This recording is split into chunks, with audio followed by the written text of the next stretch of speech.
Happy New Year, everybody. This is the first podcast of the new year.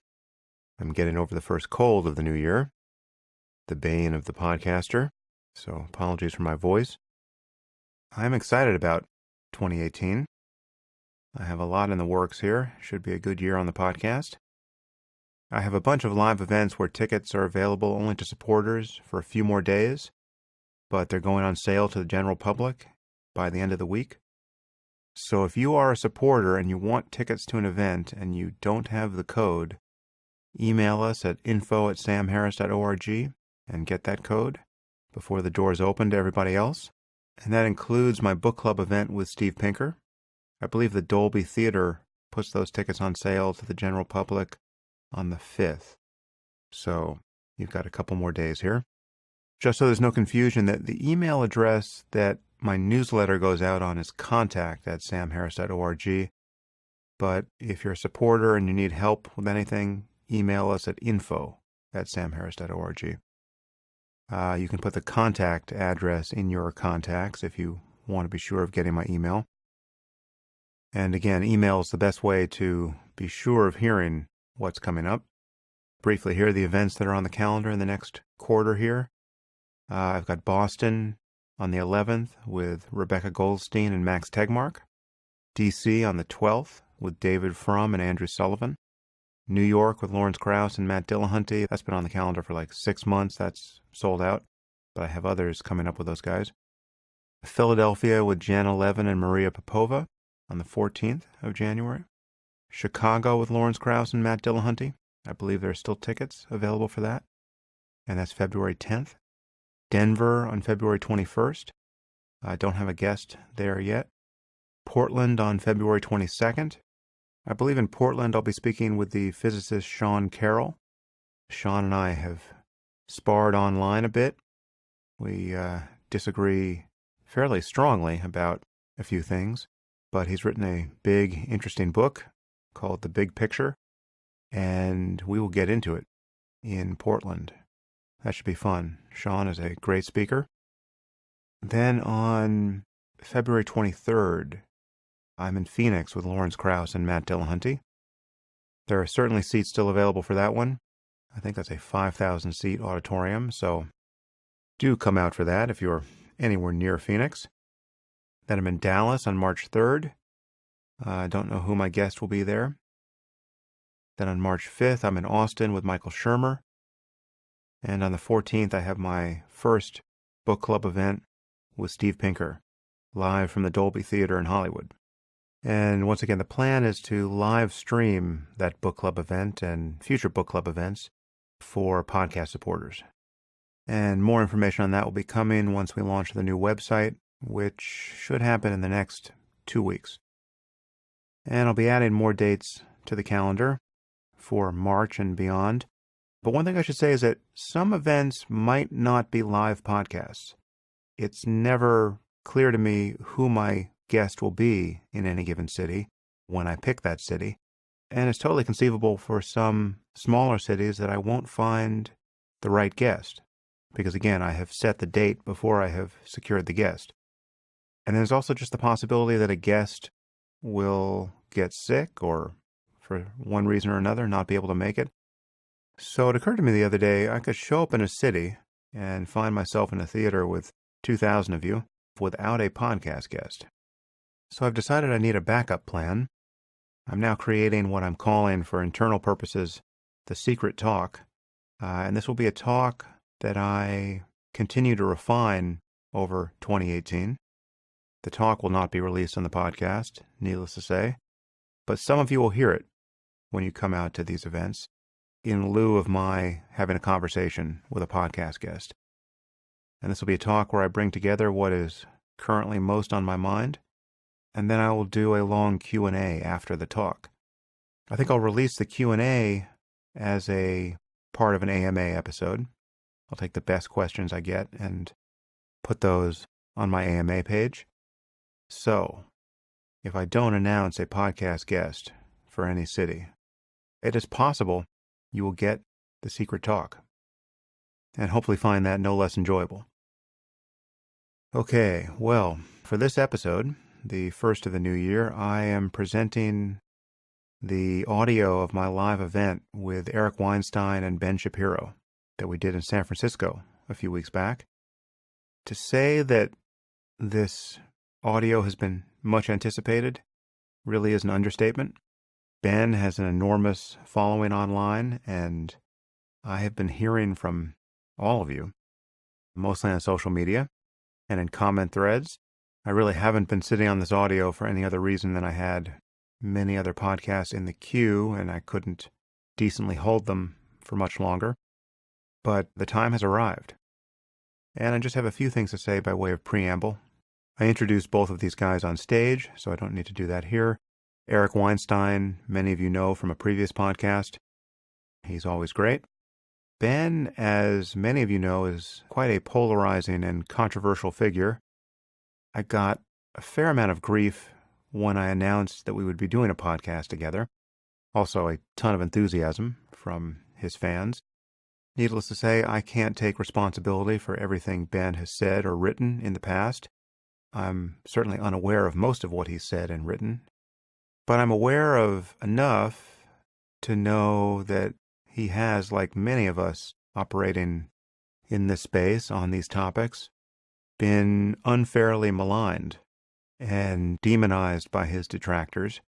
I think any comparison between him and Milo Yiannopoulos is quite unfair, given the differences in how they operate. This is something I say on stage at the beginning of this event, but that's a comparison that's often made.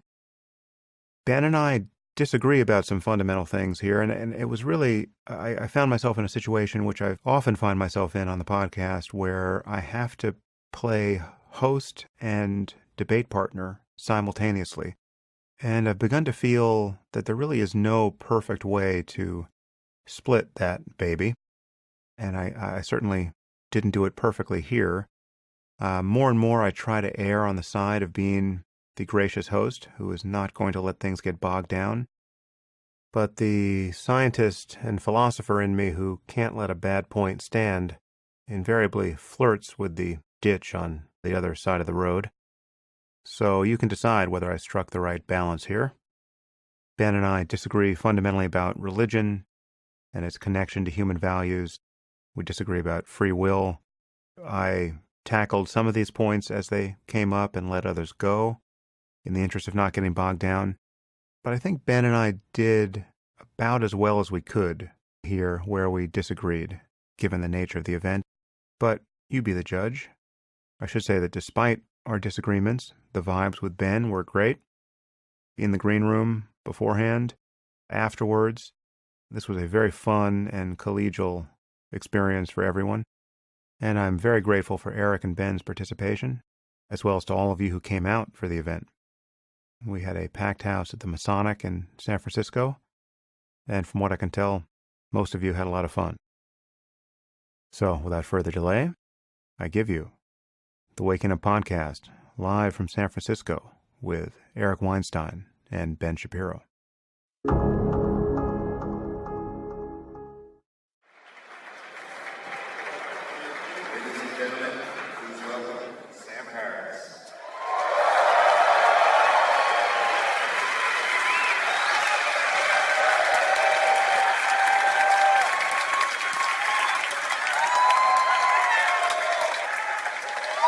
Thank you.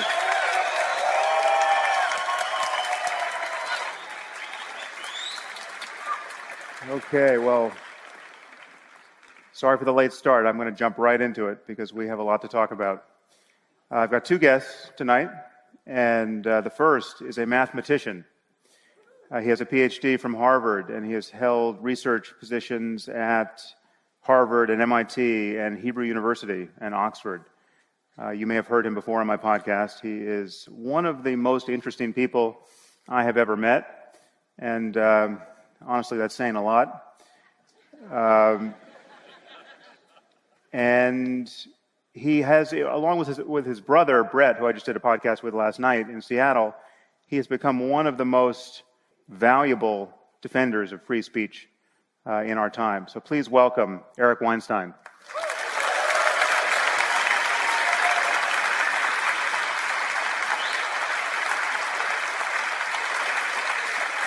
Thank you for coming. And our next contestant is the editor-in-chief of DailyWire.com. He is the host of the Ben Shapiro Show, so guess his name, which is the top conservative podcast in the nation. He is the author of 7 books, and he has been a nationally syndicated columnist since the age of 17. Pity he got such a late start. He's a graduate of UCLA and Harvard Law School. Please welcome Ben Shapiro.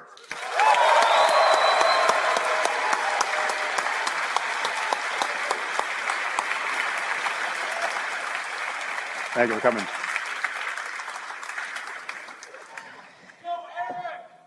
So we have a lot to get into here, and there are areas of agreement. I mean, many of you know who these two guys are, and you can imagine the course we're going to chart here. I want to start with Ben because he's had a truly unusual experience, and many of you may not be aware of just how unusual. And this will take us into areas of agreement, Ben, where we definitely agree, which is around the primacy of free speech and how strange our national conversation is on so many topics. So Ben is, if you don't know, is the person who, when he goes to Berkeley University, requires $600,000 worth of security to give a speech. We have a little bit less security here tonight, so please behave yourselves. But so it's a bit, Ben, what's been going on? What has it been like to be you in the last 2 years? Confusing. I've always been a little bit bewildered by the scope of the opposition at these college speeches because I don't actually think that my message is supremely controversial. It's pretty mainstream conservative. And yet, when I show up on campuses at Cal State Los Angeles, there was a near riot. When I went to Berkeley, obviously, they required a fair bit of security, thanks to Antifa. And when I was at DePaul University banned me outright. They threatened to arrest me if I stepped foot on their campus, even though the students had invited me. University of Wisconsin, they actually tried to pass a law banning the heckler's veto, basically, after I spoke at University of Wisconsin. So I think it has far less to do with me than it does with this kind of mood in the country that's so polarized and so crazed, and I would say with regard to college campuses, unique to the political left. I'm not seeing a lot of it from the political right. The political right certainly has its own problems at this point in time, but what's going on campuses is something that, I've been speaking on college campuses for most of my career, so 15 years, and only in the last couple have I needed security. The first time I ever required security guards was last year, and now, every place I go, I have to have security guards when it's a public event. So, and you're getting it from both sides in a way that's completely surreal. Because, so for instance, you were often disparaged as a Nazi or a white supremacist, and yet it's the yarmulke that gives me away on that one. Yeah. But even if you were not going to notice the yarmulke, you were actually the most targeted victim of anti-Semitism in 2016. Among journalists on Twitter, anyway. Yeah. It is upside down, and you're also often compared to your former Breitbart colleague Milo Yiannopoulos, right? And that's an unfortunate pairing because it means the reason why I wanted to talk to you is because while I think you and I will disagree about several maybe foundational things, I see you as someone who is sincerely defending a position based on kind of a rational chain of argumentation, based on first principles that we may or may not share. But you're not a performance artist. And that's a crucial distinction. I mean, that's at least what I'm going for, right? I mean, I've always thought that what I'm trying to do anyway is say things that I think are true, and if they piss you off, they piss you off. But I'm not going in there with the idea I need to piss somebody off to make a headline. That's why I've always found this a little bit puzzling, because there are provocateurs whose job it is to go into a university, say something deliberately provocative just to get a rise out of people and get a headline.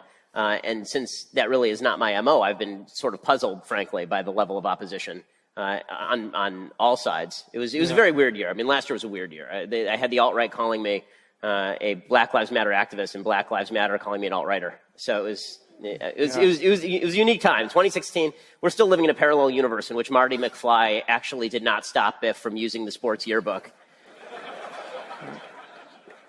One lens through which I want us to view this conversation is really two lenses. It's what most worries you and what most interests you at this point. Let's start with the worry. Where are you at this moment? Well, I guess for me, I've tried to localize my concern with the breakdown of what I call semi-reliable communal sense-making. If something happens... It's a very Eric Weinstein phrase. It's the reason my Twitter follower count is orders of magnitude below yours. The idea being that if something happens and everybody in the audience processes it, we will fall into certain clusters, and those clusters are fairly reliable and dependent. And so, to Ben's point that he is both Black Lives Matter and alt-right in this Schrodinger superposition. So what is that? And it has to do with the fact that traditionally we've used institutions to guide our sense-making and to make sense of things collectively, and that has now gone away. And so depending upon what institutions I'm hooked up to, what was my last, where did the fox, last have the scent, I can be at odds with somebody I love, somebody who I've thought about as somebody I've shared a life with, because there's no longer any way to do this communal. And the semi-reliable, I don't think that Walter Cronkite was actually always telling us the truth, but it was in some sense, to first approximation, close enough that there was a national consciousness, belief structure, there was enough shared sort of complex for us to function as a country. And I think that that's gone away. So I think this is the parent of the crisis, which I increasingly think of as this, I call it the no-name revolution or the N-squared revolution. We're in some sort of new regime which doesn't look like any revolution we've seen before. It's much less physically violent so far.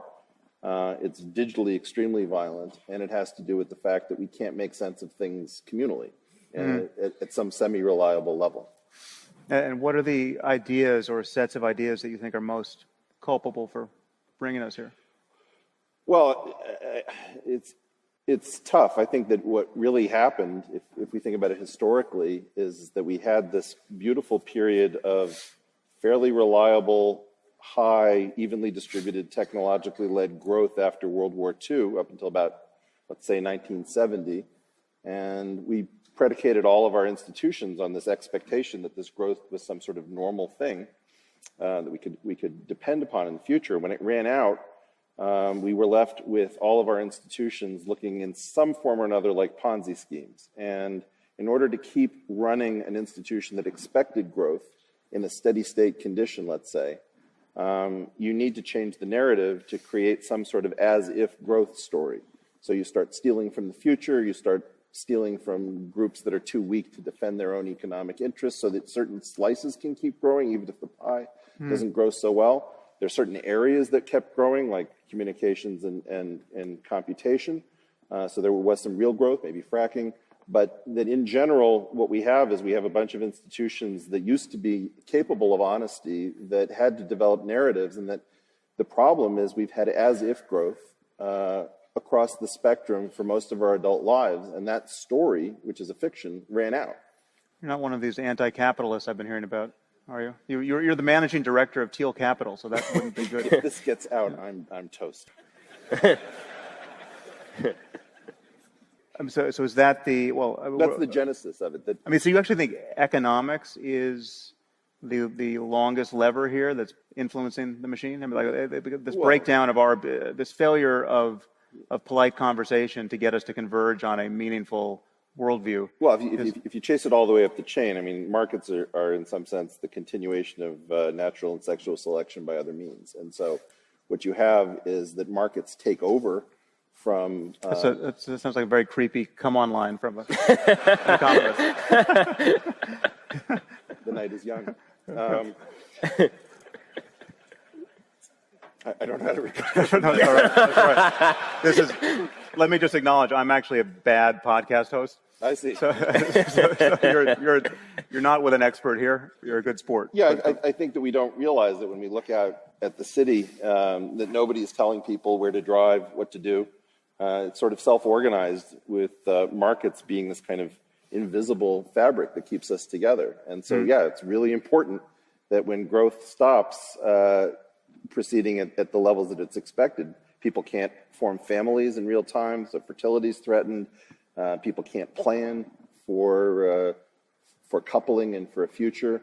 So I think it gets right into the most intimate details of our lives when the markets don't materialize in the way that we need them. So what is keeping you up at night? Well, I worry a lot less about economics as the basis for social collapse. I think it's easy to overstate the extent to which growth has stagnated. I mean, we are at 4% unemployment. The economy is not, I mean, this is not 1935. This is not even 1975. There's still, significant economic growth. To me, it seems like the social fabric has been completely ripped apart. And some of that is due to social media and the fact that we coordinate with each other in a different way. But I think a lot of it has to do with loss of common values, like even the ability to have a common conversation. In order to have a conversation with one another, we have to take certain things for granted, like human reason, like objective truth. If we don't take these basic things, at least for granted, then how are we even speaking the same language? And it seems to me that a lot of those things have disappeared in favor of radical subjectivism that may make us feel good but doesn't provide the common framework for a conversation. And objective truth goes by the wayside, because if we can't agree on the facts, how are we going to have a conversation? You see this particularly in our politics, where it seems like there's two bubbles that have been created. And if you read Huffington Post, you are in a completely different world than if you read Breitbart.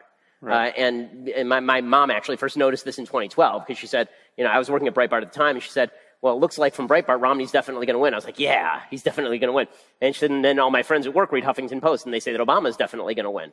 And I don't know who to believe. And I said, well, I really don't know who to believe either, because no one knows the answer to that question. But you can see that it's broken down in incredibly radical ways now, because even things where there should be a common basis of fact, people are disagreeing on. Right? So to take the Senate race in Alabama, right? There's pretty good, reliable accounts that the Republican candidate in that race is likely guilty of some form of sexual abuse of underage girls.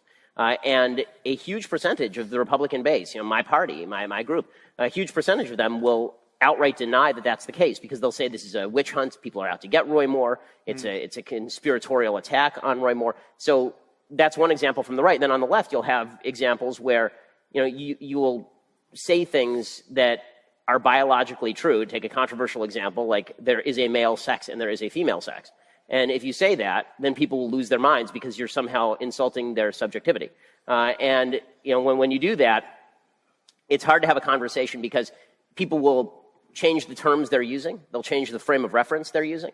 And and then they'll toss reason out altogether. They'll say, your specific bias as a person prevents you from even having a reasonable conversation, right? Your white privilege or your background or your ethnicity or all of this prevents us from even discussing on a one-on-one level. Like, I can recognize my background and it having an impact on how I think, but if that is supposed to be a conversation stopper, then how exactly are we supposed to have a conversation? Yeah, so that's why identity politics is so toxic, in my view, because if identity is paramount, communication is impossible. Right? Exactly. Because you haven't shared my specific experience, or because you don't have the same skin color, you're not the same gender, there's no bridge between us, right? And there's no chain of reasoning from you to me that should trump anything I currently think, because what I think is anchored to identity. Exactly. And we don't share an identity. Yeah, well, we're atomized individuals kind of bouncing off one another, as opposed to being able to form some sort of molecular bond. Yeah. And I think that's completely, it seems like that's completely collapsed. Right. And do you think social media is the main engine of that collapse, or is it just we were headed there anyway? I mean, obviously Fox News and the fragmentation of media precedes social media, so we had our echo chambers. Yeah, I mean, I really don't think it's social media. And there was a study that came out from, I think it was Harvard, actually, reported by the New York Times, talking about how the impact of social media on polarization is overstated. That if you look at the most polarized populations in the country, it's actually older people. That people who are older are more polarized politically and are having fewer conversations with people on the other side of the aisle than younger people. And younger people are obviously more apt to use social media. I really don't think it's that. I think that there is a ground shift in the way people think that's taken place even within our lifetime and is gained steam.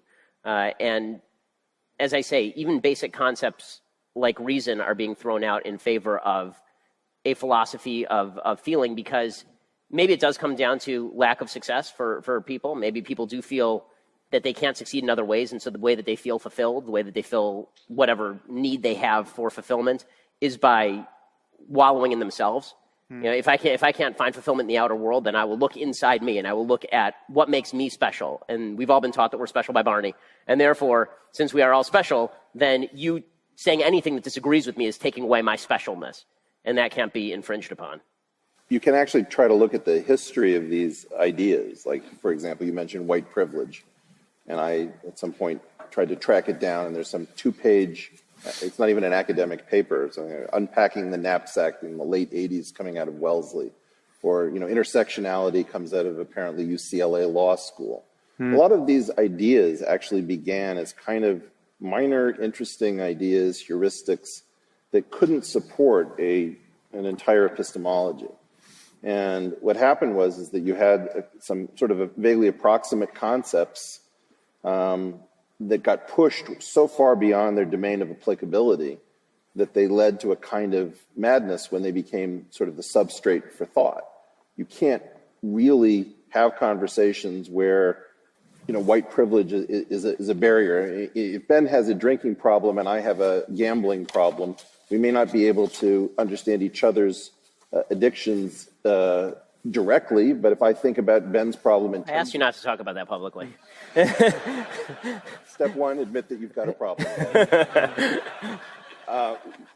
The issue is that this idea of being able to hack empathy and hack understanding by using our own personal experiences, our lived experience, to use the jargon, and the felt experience, in order to empathize across these dividing lines, shows this incredible failure of imagination. It's as if there was no screenwriter who was able to write both male and female characters that men and women, you know, identify with. And so I think it has to do with pushing interesting but very limited heuristics so far beyond their domain of applicability. You can track each one of these things using Google Ngrams to find out where they came from. Right. It seems to me that we're struggling, and it's not just us, all of us are struggling to find a way to capture meaning and value in the context of a rational worldview. And I think that is a challenge that just doesn't go away. That is a kind of a perpetual challenge insofar as we understand the situation we're in. We need to find ways of talking about that so as to converge with a basic life plan with 7 billion strangers. And I mean, one difference between us is what we think the value of religion is in that picture. So just to get a little bit of the context here, you're an Orthodox Jew. What does that actually commit you to with respect to belief? I mean, what do you believe that I don't believe that is salient here? Okay, you know, so I'm an atheist. So, well, let's see. In case you hadn't that heard, gives you a clue. Yeah, I hadn't picked up on that. This is going to be so awkward now. Yeah. You kids have fun. This is Ali G. Yeah.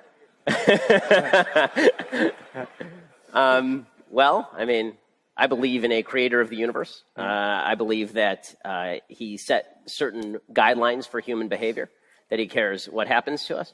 I believe that he endowed us with, in an American sense, certain inalienable rights that accrue to us as virtue of being human. You know, from a Judaic perspective, which doesn't really impact public policy so much. One of the reasons that I think we can have a conversation is that when it comes to public policy discussions, I try as little as possible to refer to biblical text, which means I almost never do. Mainly because what would an appeal to authority that you don't believe in do? I mean, it's a waste of time. So in the areas where I think we can actually have a conversation, where we're not talking about the value of kashrut or keeping Sabbath, which I think has very little, you know, relevant input for public policy and the kind of social fabric building that we're talking about doing. The stuff that I think is important where we disagree is man made in God's image, created, taking the premise by faith that God created us with certain inalienable rights, endowed us with the capacity to choose, endowed us with the capacity to reason, and cares about what happens to us. Right. So... not sure if you can say right any more cynically there, but you know, well, one word can do so much. Unintended, but... And yet. So, I mean, so what I'm interested in is in a worldview that could be rebooted or rediscovered now? I mean, just imagine we lost all of our, we had all the libraries burned, the internet went down, we lost all of our texts. How would someone rediscover this thing? Now, we can make an easy case that we could rediscover science. It might take some time, but if the literature of Judaism, in your case, were lost, it seems to me patently obvious that whatever is true about reality is still there to be discovered. And if there's some part of reality that is ethical or spiritual or divine or spooky, it is there to be discovered by sentient creatures such as ourselves. So how would you reboot religion, the religion that's true? Because you are by accident born a Jew. Right. And there are a billion people in India who weren't. Mm-hmm. And I must imagine that on your account they have, by sheer bad luck, the wrong version of this story. Well, I mean, so Judaism is actually not quite as exclusive as a lot of other religions with regard to this. I mean, Judaism actually says that as long as you fulfill 7 basic commandments, like don't kill people, don't steal, don't eat the flesh of a living animal, that you actually have a pathway into heaven. So Judaism is not particularly exclusive, and we actually try to discourage converts. So it's not quite the same as some of the other converting religions in monotheism. But as far as what's discoverable, I would agree with you. If the Torah were to disappear tomorrow, it would not be discoverable, which is why there is a necessity for revelation in the Jewish view. Right? The idea is that revelation was necessary, not that revelation was unnecessary, and that if people had not been graced with revelation, they would have come to this on their own. But the principles you just gave me, you don't think those are discoverable? Those are discoverable, right. So these are and that's the reason why I say that I think that the principles that are granted through revelation are not necessarily, I think that they caused a ground shift historically from certain ways of thought to other ways of thought. Like the advent of Judeo-Christian thought changed the way of thinking. But I think that they are also things that you can discover through contemplation, for example. So all of the things that I said about free will and reason and the presence of an unmoved mover, that's more Aristotelian than it is Judeo-Christian. Right. And that is stuff that was essentially discovered through philosophy, not through revelation. So that is the stuff, when I talk about the necessity for reason, that's the stuff I think that is more relevant. Now, I think that you do need a religious system in order to inform people who are not going to sit around philosophizing all day what are good and bad modes of behavior. Right. And, Voltaire thought the same. So I think that the notion of a dual... But is it important to believe that those good and bad modes were approved of or discouraged by an omniscient being? I mean, can't we just chart a course toward greater fulfillment, greater peaceful collaboration based on just an intelligent analysis of what it is to be social beings? So I don't think you can unless you're willing to acknowledge that reason, the capacity to choose, the capacity to act in the world, that these things exist, and that has to be done based on assumption, because you actually oppose some of these things, right? Like you don't think free will exists. Yeah, but I also don't think you need free will to live a moral life. Right, I've never really understood that position, so we'll have to get into it. But, all right, we'll get there. To me, if you're going to have a conversation with someone and convince them, then we need to agree on the value of reason. The value of reason is not something that evolutionary biology suggests. Right? What does reason have to do with evolutionary biology per se? It's a mode of action that is more likely to preserve your species. It doesn't create objective truth. The notion of an objective truth that exists apart from you and would exist whether or not you were living. This is not something that can necessarily be gathered from science alone. Right? You have to make certain assumptions about the universe and the way that your mind reflects what is present in the universe, right? As Kant would argue.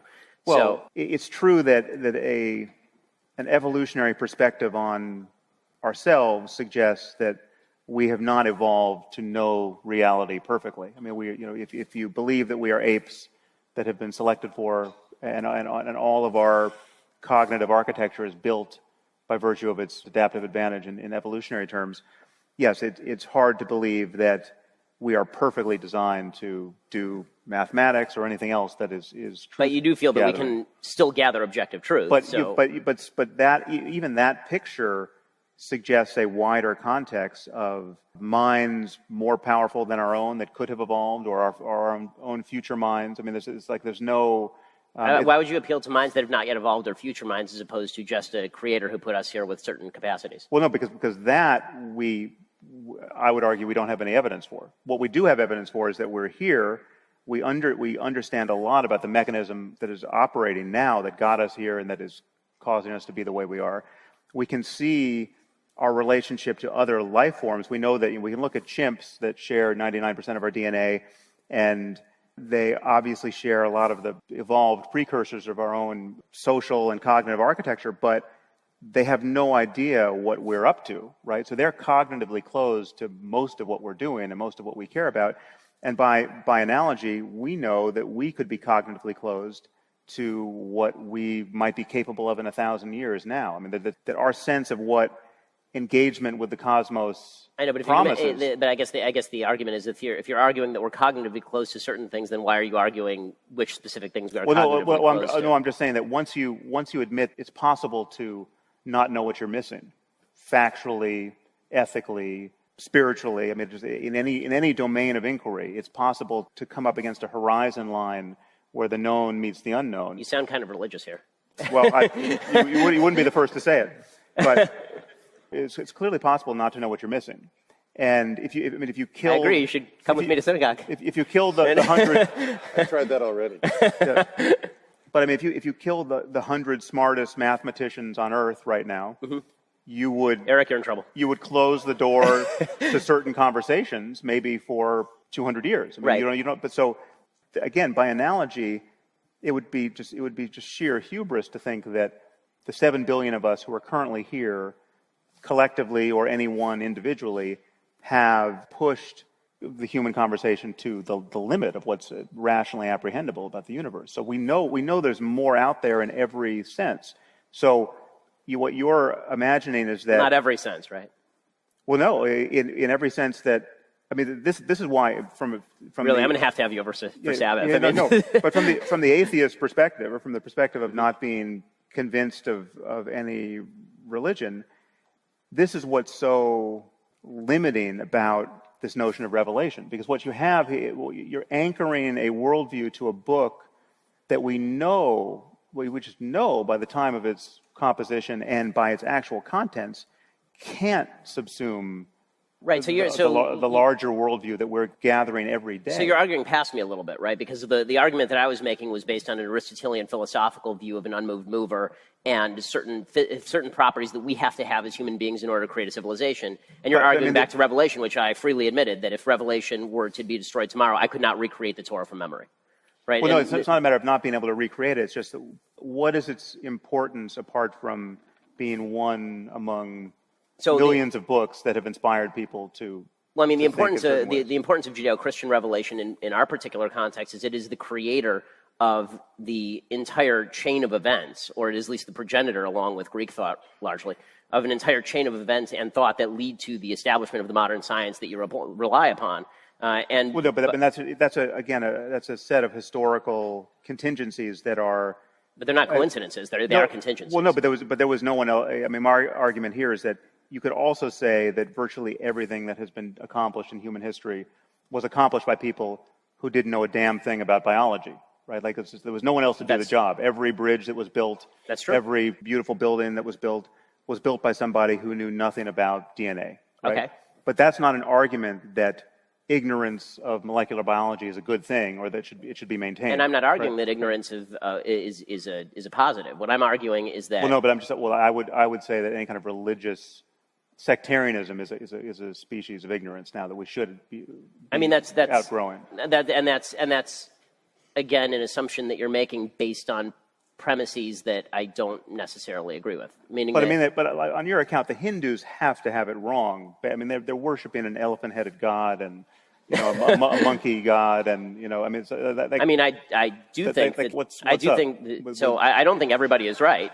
I mean, I do think that the Hindus are not correct. Otherwise, it wouldn't be Jewish, right? I mean, like this. But that's what I'm fishing for. What's the significance if you're going to go to Aristotle and you're going to go to 7 precepts that anyone could discover so as to lead a well-ordered life? What is the significance of being Jewish? So the significance of being Jewish is that even the foundations of what Aristotle believed that he's trying to arrive at logically have to be undergirded by a faith in a God who also provides us some level of moral guidance, because even the precepts of Aristotle are too broad to actually create the civilization upon which we stand. Meaning this is not a Greek civilization. This is a Greek/Judeo-Christian civilization. It's the Athens and Jerusalem in the typical phraseology. And if you just knock out the pillar of Jerusalem, then you're ignoring the impact that Jerusalem has on Athens and that Athens has on Jerusalem, historically speaking. Well, this is kind of reminding me of the moment when I debated Rick Warren once at Saddleback, just in his office. It was just the two of us and John Meacham, who was moderating, and he was telling me that basically without God, people would just be raping and killing, and that you require this as an anchor for an ethical life.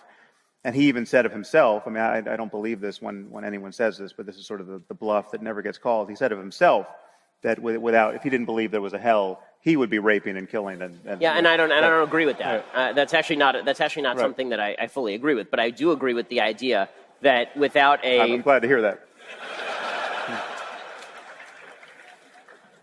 Fair enough, but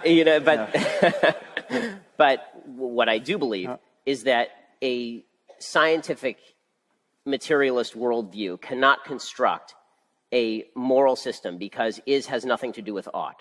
Science is about is and has no capacity to say anything about ought other than constructions that are based in a notion of free will that you yourself reject. I'm happy to get into all of that. If time is short, but I've written 2 books on those two. I know, I've read them. Issues. But if that were true, how would you explain the moral character of my life? I mean, assuming I'm not raping and killing people, or living a life that you would recognize to be ethically well structured. Yeah. As I just said moments ago, I don't think that you have to be a religious person to lead a moral life. I do think that there has to be a religious underpinning to a moral system, because I don't think that you're using terminology that is based in certain assumptions about human nature that I'm not sure that you are recognizing that you reject. Right? Let's take the scientific materialist worldview at its very base. Okay, at its very base, we are basically balls of meat wandering through the universe with a bit of self-awareness attached. We're sort of Spinoza's stones that have been thrown, and we know that we've been thrown. We don't have control over our own behavior. We don't have control over what we do. We don't have the capacity to react. No. Well, first of all, many people who would take an evolutionary picture of ourselves also imagine that we have free will. I've never understood that perspective, to be honest with you. I'll put the free will piece in play here, because I think there are moral insights we can have when we see through the illusion of free will, which we really can't easily have without doing that. And then I want to bring you in here, Eric. You're very, very patient. Not fallen for that twice. Well, I think one of the problems is that in some very weird way, because Ben is wearing a kippah, we think of him as being very orthodox, pious, and religious. In fact, I'm always struck by just how much he eschews any appeal to text in his public argument. So for functional reasons, I very often see him in a largely atheistic context. I find, Sam, that you're always focused on what is, to my way of thinking, very clearly a form of Judaism expressed as atheism. That really does sound anti-Semitic somehow. I'll have to ask my rabbi how I just got insulted. I don't know, Sam, how much are you being paid tonight? And, as much as I take a scientific worldview, I find that if I'm really honest with myself, I have a lot of certainly dialectical tensions that I can't resolve, needs for meaning that I can't find easily met within the rational systems. I think that the is and ought is a good distinction. I think a lot of this has to do with pre-existing architecture that predisposes us, even though our rational minds may know better, towards something that functions very much in an as-if religious context. Well, let's just take is and ought for a second, because here's one way those two things collapse for me. If understanding how the universe is altogether, all the possibilities of experience, all the ways minds emerge, all of the kinds of good lives and bad lives, and all of the mechanisms that would determine one path over another, a complete understanding of the mind and the cosmos, that's all the is there that is there to be understood. If understanding that couldn't give you a complete picture of what you ought to do, where would you go to get that picture? If you sum all the facts, how does that not give you a way to chart your course in this universe? Well, what else is there to inform your life? well, there are these things that we notice in our minds that we can, that run through our fingers like quicksilver, that aren't exactly facts. These intuitions, these things that gnaw at us, even though we know the answer, we feel superstitious, we feel guilt. How economists talk about utility as a one-dimensional object, but how many kinds of utility and disutility? I can be happy, I can be interested, I can be fulfilled. All these different ways of tagging, utilities and disutilities. And if you just notice your mind, you'll notice that there are all sorts of things going on in it that really aren't about facts. And I don't know where they originate, neither do you. But see, to just translate what you're saying, sure. I mean, how I'm hearing what you're saying, you're telling me facts about the mind, which I agree with. I mean, there's kind of a congress in there. You guys decided that there was like objective reality when you were having that conversation, and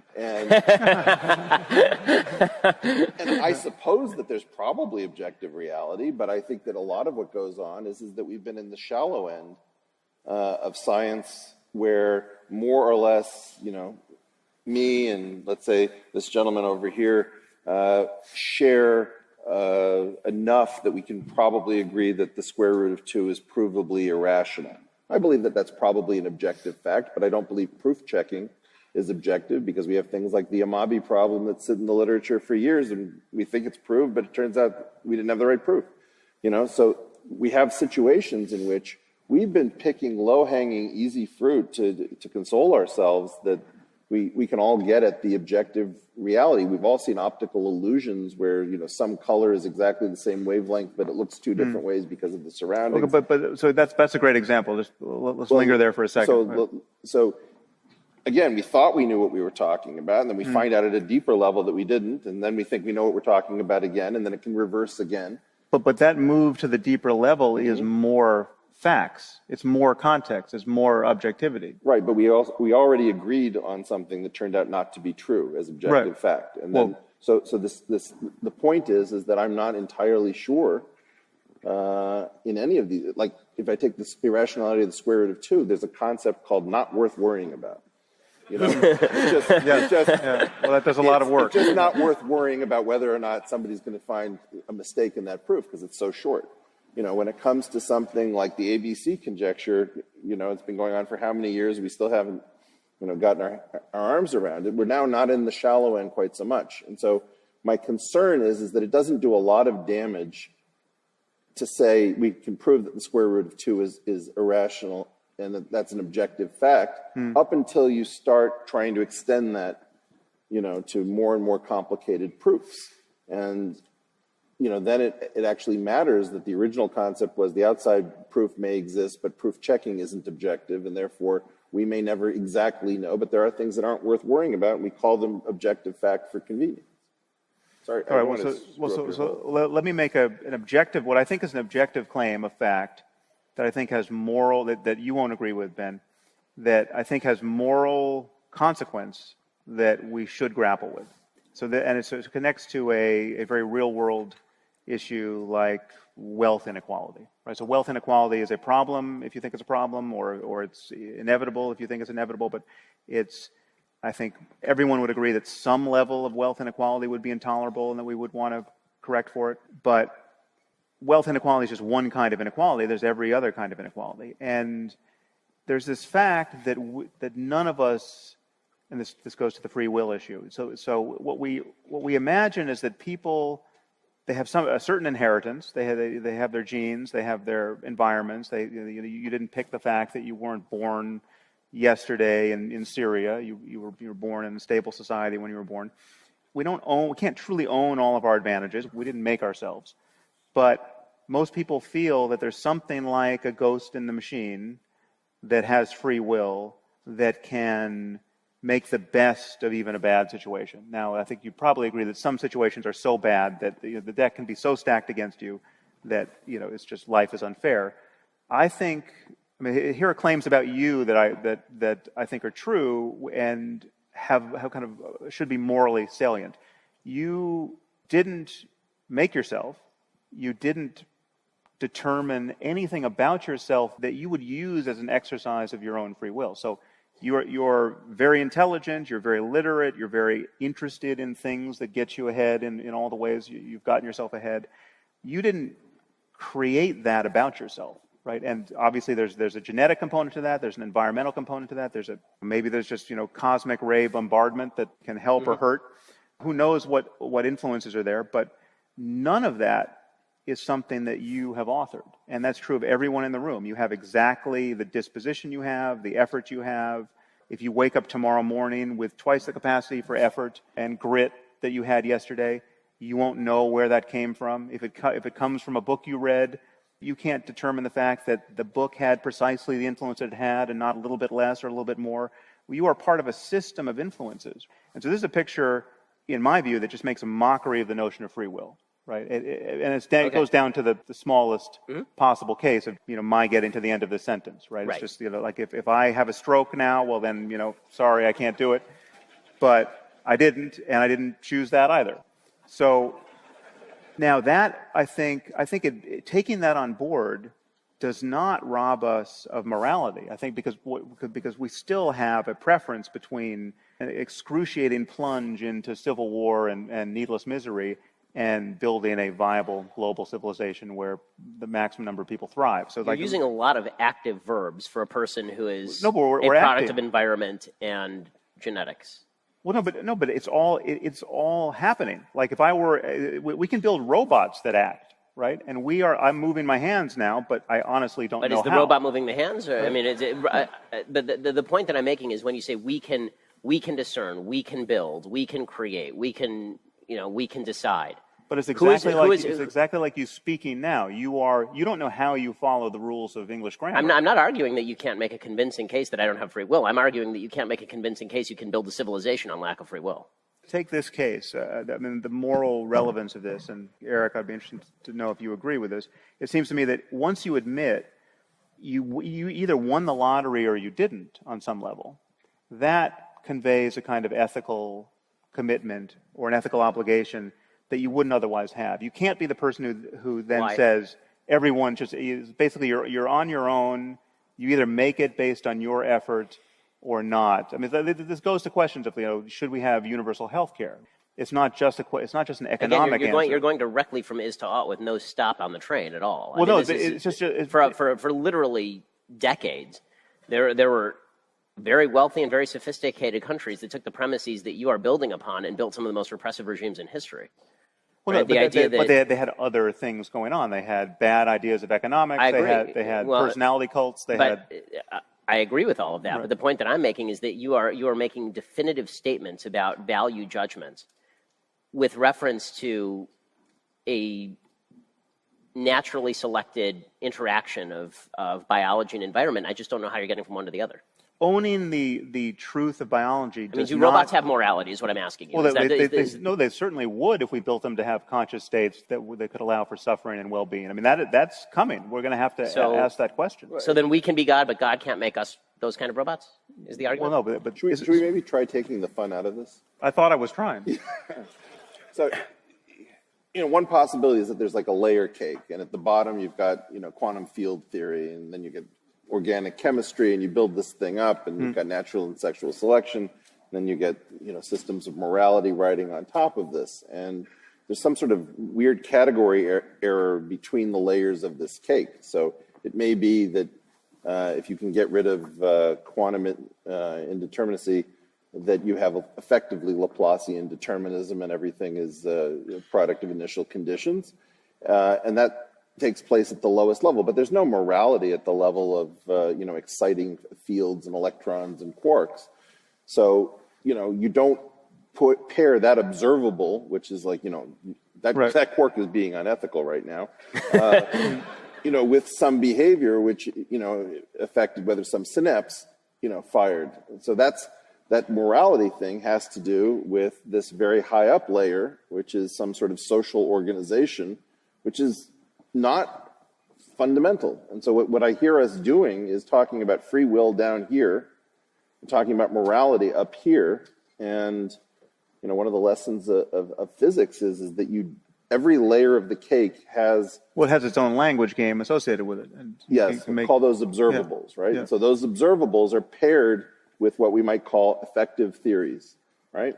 And so these effective theories are not to be mixed up. And so every time we get into one of these free will conversations, I don't know whether you're talking about we have as if free will. Who was forced to buy a ticket to tonight's event, you know? Well, no, but to answer that question, really, so did you actually? I didn't have to buy one. Yeah, well, there you go, yeah. I don't know. The night is young. You guys should totally get in on this.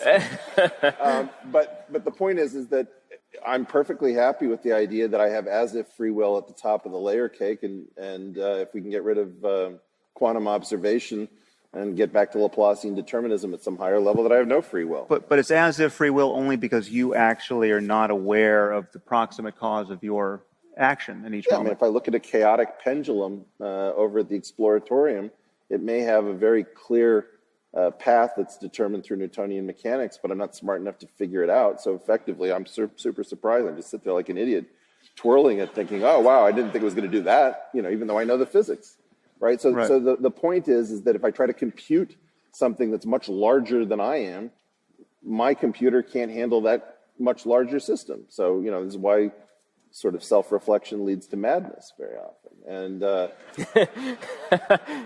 I thought you said this was going to be fun. Hopefully it's not that often. I'm still really interested in the app that you're coming out with for meditation. Yeah. Don't hold your breath, but it is coming. Okay. Yeah. But what I'm trying to get at is that the fun part of these conversations comes from making these category errors, and the unfun part comes from sorting it out. And then, you know, when I played Johnny Raincloud, everybody will say, well, okay, I guess that makes sense, but it's no fun anymore. And so that's what I'm worried about. Mm-hmm. Well, but you're not disparaging the idea of a unity of knowledge, right? You're not, at each layer of the cake, you can make a smooth transition between layers that doesn't usurp your understanding of each layer. I mean, I have a fair idea when my wife's going to be angry at me for not doing the dishes, but I can't recover it from quantum field theory, right? Well, so the idea is that maybe that the quantum field theory determines her behavior. No, but there's nothing about doing dishes that violates quantum field theory. You hear that, one presumes. I mean, so it's not that you have to live in a different worldview in order to talk about the human relations layer, the moral layer, the free will layer, or not. I can do my best, but I don't find it useful to try to think about human psychology from the point of view of quarks. Of quarks. Yeah. But, you know, could organic chemistry, if some neurotransmitter is depleted, yeah, you know, so there are some ways in which these different layers can talk to each other, but there's no reason that I should be able to compute necessarily across these layers successfully, even if there is some sort of concept of entailment or determination. What I'm interested in is kind of a first principle methodology of moving forward into the unknown, right? So what I object to in religion and in this notion of revelation is that there was some prior century where we were given the best ideas we're ever going to have on a specific topic, and we must cling to those ideas until the end of time. This is the analogy or the rubric that I find most convincing. It's like there's only ever been people talking about reality here, right? And therefore you can either locate yourself in a current, modern, open-ended conversation, or you can anchor yourself to an ancient one and never give yourself the freedom to rethink it. And you could have done it with Homer, you could have done it with Aristotle, you could have done it with Shakespeare, and the Hindus have done it with the Ramayana and the Mahabharata, and you're losing no sleep over whether or not you should do likewise, right? And so my sense is that we need to, every question of societal importance requires that we now outgrow the accidents of merely contingent history, outgrow the fact that people used to be living in geographical isolation from one another and linguistic isolation from one another for centuries, and outgrow, therefore, our religious provincialism and just get to a common humanity that's using the best tools available to solve the hardest problems. So I have a couple of quick responses to that. The best tools available are all predicated on assumptions that can only be made about human action and that you fundamentally reject. Again, Things like reason, but things like free will. Why are we having a conversation here tonight? Why did anyone show up here tonight? Okay, but this is a philosophical confusion that you're, let me try to just address it. Reason does not require free will. Reason requires having a mind that can follow an argument and can care about whether or not you're following it. But me responding to your argument is not a matter of choice at that point. So what's the point? But the thing is, reason is never a matter of choice. If I convince you... Then why is reason superior to amygdala response, passionate amygdala response? Well, because one, it's scalable. One, it's if I give you sufficiently good reasons for anything, right, you will helplessly believe what I believe. It won't be a matter of choice. You never choose what you believe. But why are you giving me those reasons? If I prove to you that... Again, you're using a lot of active verbs for a guy who has no capacity to choose himself. Well, no, but I'm doing... No. You're using my language, and then you're building a house using the bricks that I'm giving you. No. To stick with reason, the one brick.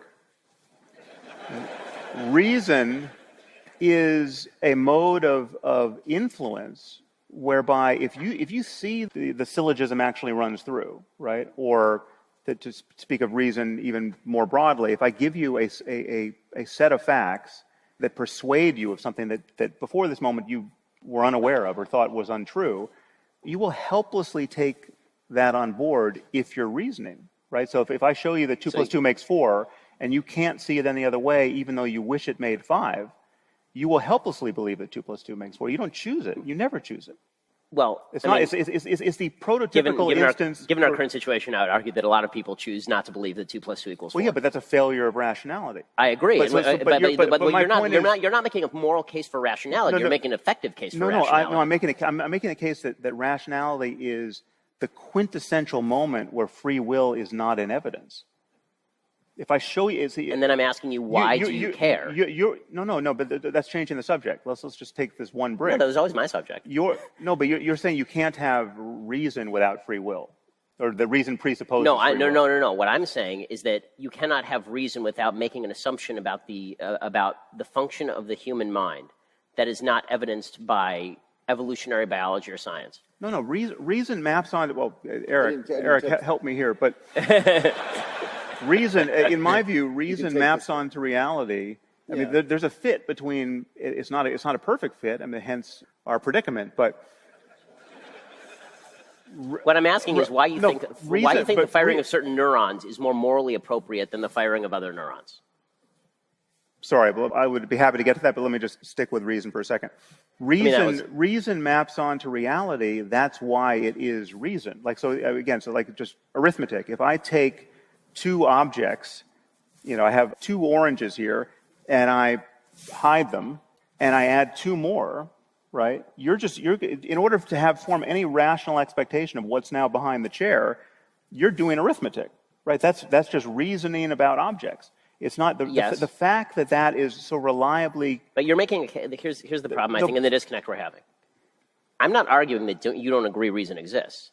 I'm arguing that your whole mode of creating a societal morality is based on this reason.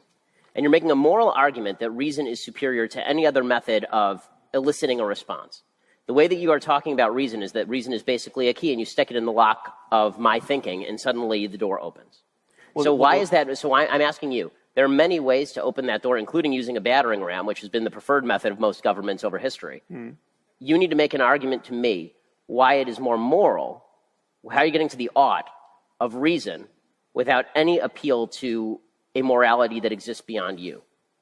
Especially when you get to complex moral questions that are not 2 plus 2 equals 4. They're complex moral questions like what the tax rate should be. Okay, but we have a situation in which reason is clearly the best technique for doing certain things. There are certain things for which that is the primary tool, right? But there are probably, I could advance the argument that when I need to defeat a prisoner's dilemma in order to win with somebody I love very dearly, that somehow I go into some sort of weird reverent state, and the 2 of us agree not to screw each other over, and we get better outcomes, and it can be that gives me a better outcome than if I had just applied reason in a particular way, or maybe it's not clear which reason to apply. Or if I ask you the question, what is the square root of -1? And you say, well, there is no square root of -1 until some years later somebody comes up with the complex numbers, right? there's a lot of nuance here, and I would say that I don't usually want to use reason, when I stumble on a bear, because it just takes too long. But I mean, it's not irrational to run from a bear. You don't have to delude yourself about anything or to fight a bear. So it's not like this is the old trope of prove to me you love your wife, right? I mean, this is what Rick Warren says when you walk into his office. No, all I'm suggesting is that we have responses that are adaptive, responses that are maladaptive. Reason has this beautiful capacity that I can force. Like if I'm in a math department, somebody hates my guts, and they don't want to accept something, I can usually wrestle them to the ground. We don't need a referee, and they will finally cry uncle and say, yes, you proved it to me, right? So this is like a beautiful thing, and I think you're very attached to it. I like it a lot. But if you notice that if you try this not in a math department, but on Twitter, it doesn't work nearly as well, right? So fundamentally, people are able to escape very, very easily, and they don't even seem to notice or care. But we acknowledge that is a failure of rationality that should matter to them. And the thing is, it does matter to them when they notice it in others. And it can matter to them when you can show it to them in themselves, right? I mean, are you just closing the door to a hope that conversation can ever get us to converge with people? No. But I am trying to say that fundamentally, I get into arguments in which, well, if you take Ben's rules for arguing with leftists, right? The whole point is, can I get you to agree to this? Can I get you to agree to that? Like it's a series of endgame chess moves, right? And pretty soon, he's got two rooks on the back rank, and your king has nowhere to go. And somebody says, okay, I think you sort of got me, but I bet if I went home, I could figure out what it is that I agreed to that proved to me that an 8-celled embryo is actually a human life that has to be protected, and I don't think that that's right. And so, we all have these intuitions that are fighting our emotions, that are fighting our reason, and this kind of complex Mexican standoff. I hope that's not insensitive, but it's 2017, people. I have no idea. That we don't really understand entirely. I think you can make a very powerful case for how well reason can work, and I think this is one of the reasons why so many people will show up when you decide to visit San Francisco. You can do more with reason than I can. I have to use all sorts of crazy hacks and emotion and intuition in order to get where I'm going, and I don't think I can do what you do. We might be bounding reason as just a kind of a set of operations a little differently. Because again, back to the bear, right? I mean, the antithesis to reason is not emotion. I mean, this split between reason and emotion has always been false. And what you feel when you're pretty sure that what I'm saying is bullshit is an emotion, right? The feeling of doubt, the feeling of no, you got it wrong, that sense that you want to jump in before I embarrass myself further, right? That's a feeling. I mean, we understand the neurology of that, and people who can't feel the consequence emotionally of their own incoherence they're just happy to confabulate, right? They have no truth testing, and one of them is now running the country. But it matters, again, to come back to your point, it matters because it's the only thing that scales. It's the only thing that you can put over the transom to a total stranger who is sane and who cares to have his map of the world actually fit the world to a first approximation. It's the only, it's like, how did we all get to this theater tonight? You make a left, you make a right, you make a left, you go, like the directions worked for everybody. Yeah, it's the huge workforce. We're sitting under some super dangerous thing. We just trust that somebody went to engineering school, used a lot of reason, because otherwise we're toast, right? Yeah. It's actually starting to bug me. But but the issue is that, okay. So but you don't need an unmoved mover to sit under this thing. You just need to know that somebody did their job. Right. But somebody who did their job with regard to the universe would be the unmoved mover from the religious point of view. But what confuses me about Ben's perspective is that I think Ben has and we talked about this before, is that Ben talks about the unmoved mover in terms of what sounds to me like a boundary condition, which is not something that I would get up on Saturday morning to pray to, for sure.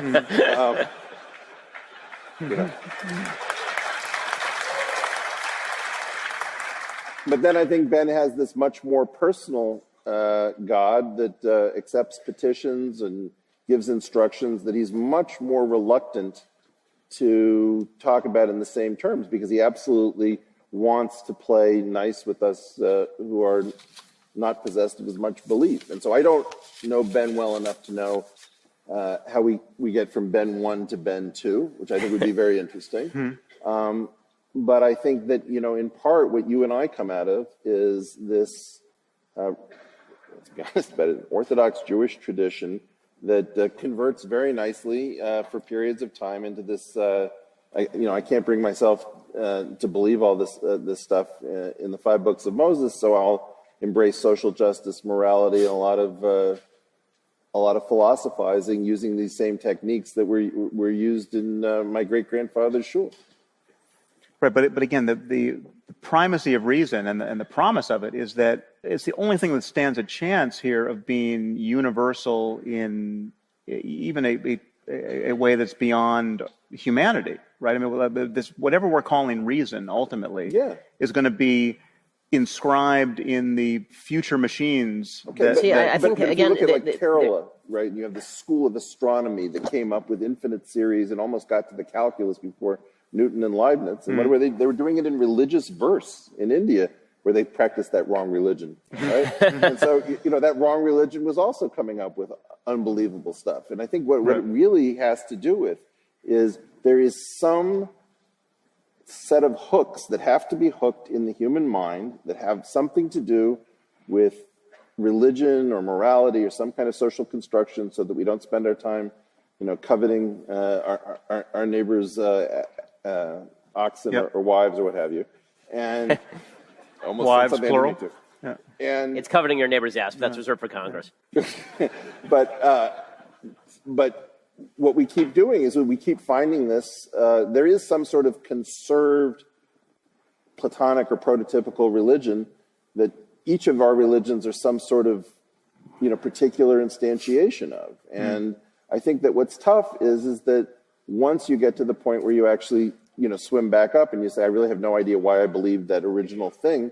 Okay, that's fine, but you still have something that needs to go there, or the whole thing begins to disintegrate. And that's why all 3 of us, in my opinion, are living in some kind of tension between reason and that other thing.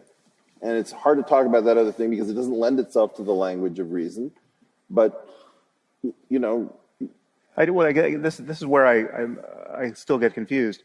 I don't see the departure from reason for me is where you're pretending to know something you don't know, right? You're pretending to think that something is great evidence when it's obviously not great evidence, and you recognize it to not be great evidence when someone else does it by another name. So, presumably you're not losing sleep over whether to convert to Islam. You see that there are 1.7 billion Muslims playing a very similar language game with a very similar book, but you really don't care about that language game and you don't care about that book. And you can see that their fixation on this revealed tradition is probably not what the universe is all about, right? And so my sense is you could sort of triangulate on any tradition that way. You could certainly. I don't fully disagree with you. I think that the point of faith and revelation in any religion is going to be that it's relatively easy to attack. I don't actually think that that's. I'm not going to sit here and pretend that it's a rational thing to believe that God talked to a bunch of people on a mountain. Of course, that's not a rational thing. Right, especially when he's done it many times on many mountains, and these are irreconcilable. Well, but again, it's not rational, so I don't believe that he did it many times on many mountains. I think he did it once on one mountain. But the fact is that but the fact that. But the problem is this, and I've said this in expectation of talking to you. I've been saying this to people, that what I find is that it's very easy to tear down revelation. I think it's actually relatively easy to tear down any moral system that's based on atheism. What's very difficult is to build a moral system. But nothing's based on atheism. I agree, nothing is based on atheism. I'm with you. No, but atheism is not. Atheism is just not accepting any of these religious claims on offer. You are making, it's like non-Mormonism. This is the part that I really just don't understand. The part that I really, on a fundamental level, and I keep asking it about 5 different ways, and maybe I'm just thick. It's possible. And that is, you're making a lot of value systems and then citing reason as though you can derive these value-based judgments from the nature of the universe, and that has not been true for the vast majority of human history and is not true now in the vast majority of places across the world. History, we won't draw these lessons from history. I mean, history is generations of confused people just like ourselves. And but you seem less confused, so I'm asking what makes you less confused? One thing I think I'm less confused about is that we have... and this actually I think is a point of confusion that was relevant here. It's not that everything is based on reason. I mean, you can't justify everything, right? You can just begin to see what works, right? Like it's not like so. Is it utilitarian morality that you're espousing? Well, I mean, I don't answer to that name happily because I think there's a lot of confusion built into the way we teach that topic. Utilitarianism school, also, right? I mean, it has inherent value judgments about what exactly is worth preserving and what exactly is worth destroying. So you're making assumptions there as well. It's not a matter of assumptions. It's a matter of just realizing that we live in a space of possible experience. And experience can get very, very bad or it can get very, very good. And we have no idea how bad it can get. I mean, we have some sense of how bad it can get, and we don't want to go there. But presumably it can get much worse in different minds of the sort that we don't have. But the question now you do end up in a place of radical subjectivism because the question is bad for whom and from what perspective? No, it's not. It's not subjectivism. It's just in fact it's honoring the fact that what we're calling subjective experience is part of the cosmos. This universe has an interior dimension that I would call consciousness. So there are systems that it is like something to be, right? The lights have turned on, and I'd be the first to admit that we don't understand how that happens scientifically yet. We don't understand the relationship between consciousness and the brain in any way that I can defend at the moment. But presumably the brain is involved, and we have a good reason to believe that that's the case. But we have this, what I consider a navigation problem. We as conscious systems can plunge into excruciating misery, or we can, based on all of the tools that we can get our hands around, and reason is one of them, begin to collaborate in a way that allows for more and more beauty and creativity and insight and flourishing. And we know we like that, right? And we don't have to justify that. So are you using just a pleasure-pain matrix? No, it's everything, every conceivable facet of what you would recognize as your well-being, and facets yet to be discovered. And again, we were having a talk backstage about psychedelics. So one of the virtues, one of the virtues of psychedelics is that, if nothing else, it will prove to you that it is possible to have a very different experience than the one you're tending to have. I'll take that one on faith. And that. and certainly some of the experiences that people have on psychedelics seem to cash out the kinds of claims that mystics and very religious people have made through the ages. I mean, it's very easy to see the psychedelic experience through a kind of archetypically religious lens, but I would argue we need not. There's other ways to react to a burning bush beyond becoming an Orthodox Jew or a fundamentalist Christian, and I think we need a 21st century response to profundity. To be frank, it's all very pithy to make, snide statements about biblical references and all that's well and good. I understand, but and the imagery is patently metaphorical and or ridiculous, right? I mean, there's no getting around that, and that's true. Actually not. If you take acid, it can be quite literal. I mean, and again, I don't mean to be flippant about this, but it's like there is an experience you can have, and again, it's not, you don't need psychedelics to have it, but there's just an experience you can have if you pay sufficient attention. You can have an encounter with nature that, a burning bush is a little more than a metaphor. But there are these primitives, right, that we're sort of embarrassed to say that we trade off against. So in my case, I often say that it's truth, meaning, fitness, and grace, right? Mm-hmm. And so very often, if I just do truth and just try to figure out, is the glass here or it's not, I don't find that very fulfilling. I have this concept of meaning. Certain things feel meaningful. It's very hard for me to say what that is. It just seems to be a primitive that came with, toggled in my mind.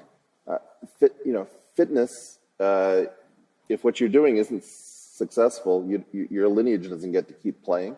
So if somebody puts a gun to my head and asks me questions, I try to figure out what answers they want to hear, not what answers are true.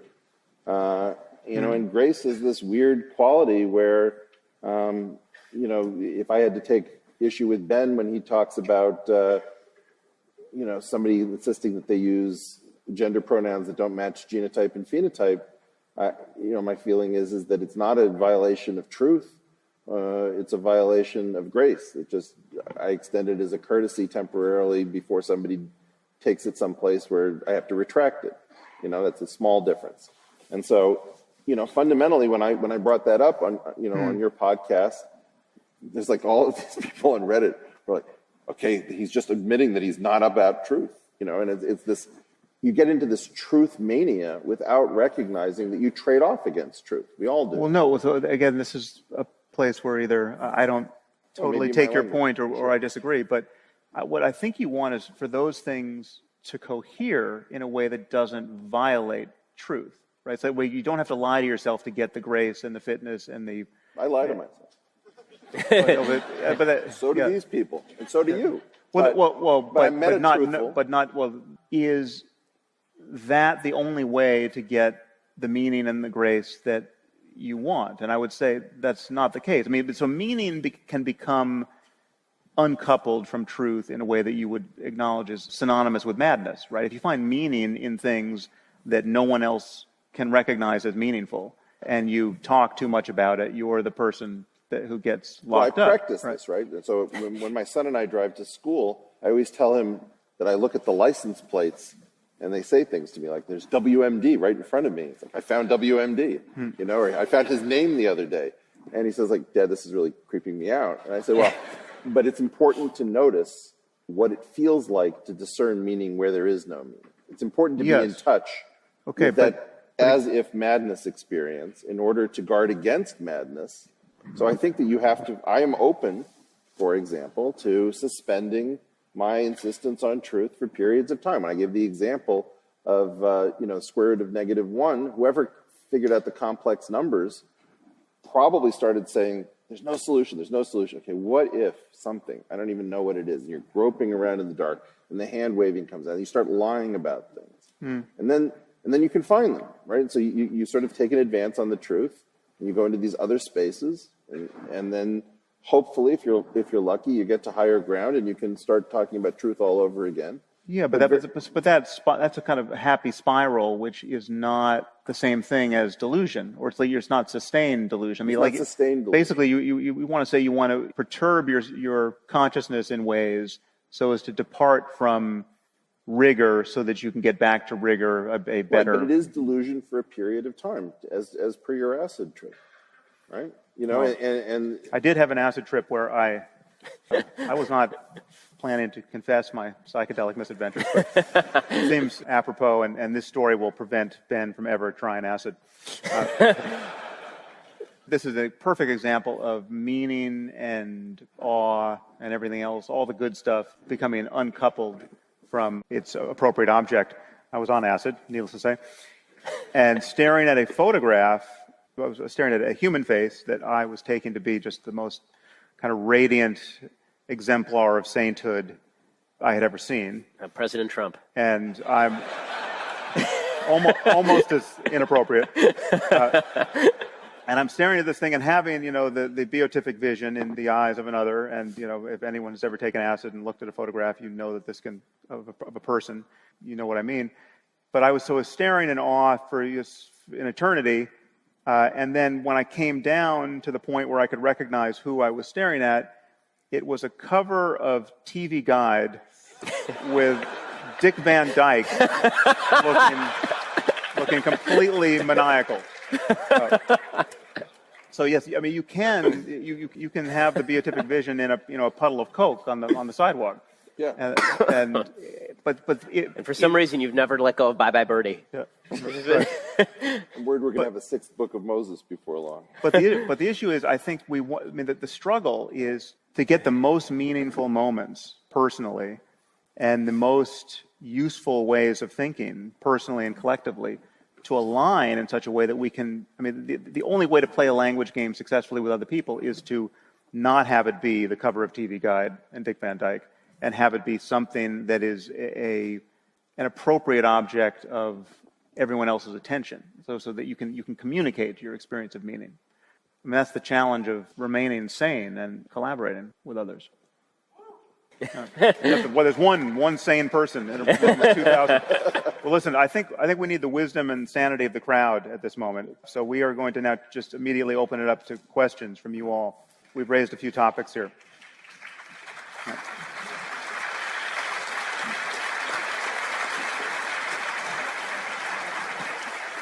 And so we'll just go left and right until we run out of time. We have about 40 minutes, I would say, and so the people who are standing at the back of the line should feel a sense of acute hopelessness. But the people at the front of the line, we will definitely get to you. So we'll get as far as we can get, but as you can see, we're long-winded. So over here, thank you. And can we turn the lights up a little bit more so we can see everyone?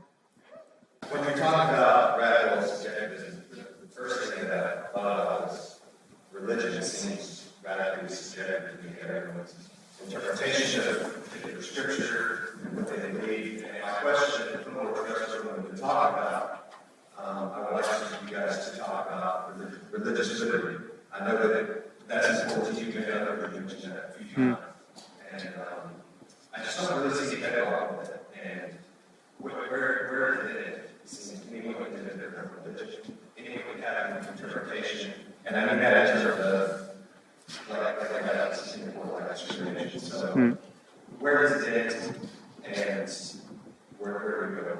Sure. So, I mean, if the question was for me, it's hard to hear a little bit. And I just want to say to the sound guy, there's kind of a reverb happening on these. I found that a little hard. And to maybe it hear. needs to come through the monitors rather than the ambience. Yeah, if whatever you can experiment with the Q&A sound freely.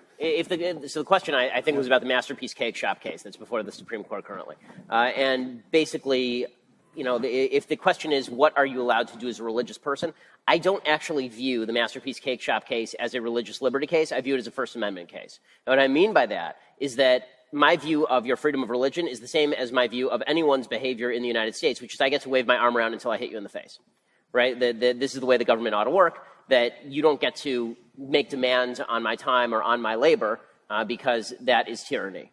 And so I don't think that the religious cake owners ought to have any different rights than, for example, a person who was a speechwriter for President Obama, and now I walk in and I say, I want you to write a speech for me, and they say, I don't want to write a speech for you, I think you're an ass, right? I think they should have the absolute right to do that.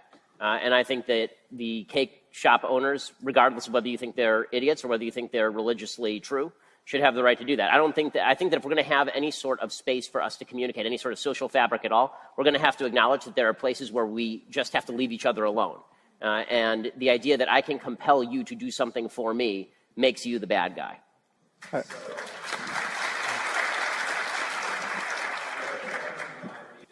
So I think that you have, I am a full believer, I'm a libertarian on this. I think that you have the complete right to be as much of an asshole as you want to be, so long as you're not infringing on the rights of others, and you do not have a right to buy a cake from me. Right. So I'm completely libertarian on this, and I also think that you'll go out of business because the person will go across the street to the next bakery and put them out of business. I mean, if you can't find a cake shop that is owned by a gay person in the United States, good luck to you. It seems like that argument wouldn't have held up in the 60s in the South. Right. So I think that it actually wouldn't. So So the argument here is twofold. One is you're right. There are parts of America in which it wouldn't have held up with regard to racism. And the way to actually open that up is to deregulate the market. The reason that Jim Crow laws were Jim Crow laws is because they were laws. They actually had to force people to segregate. So, for example, in Alabama, they had laws that actually required restaurants to have spaces for black people and spaces for white people.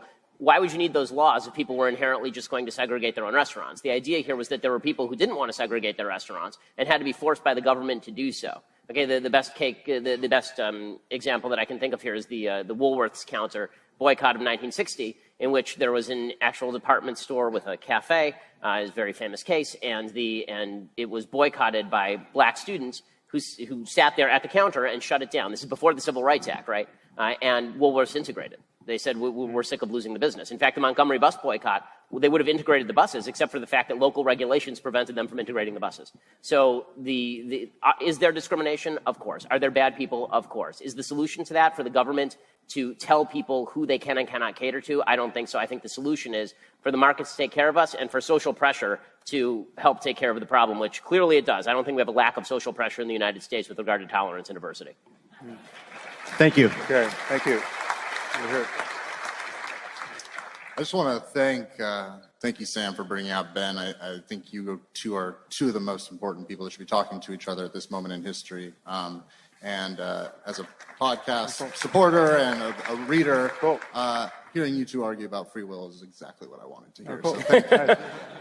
Although I would love to hear Ben come back on the podcast when I think you have a refresher on his book about the topic. I think you don't fully understand his position. But I'm so glad the first person asked that question, because it's what I was going to ask you about. It's where is that moral threshold for you, Sam and Ben, and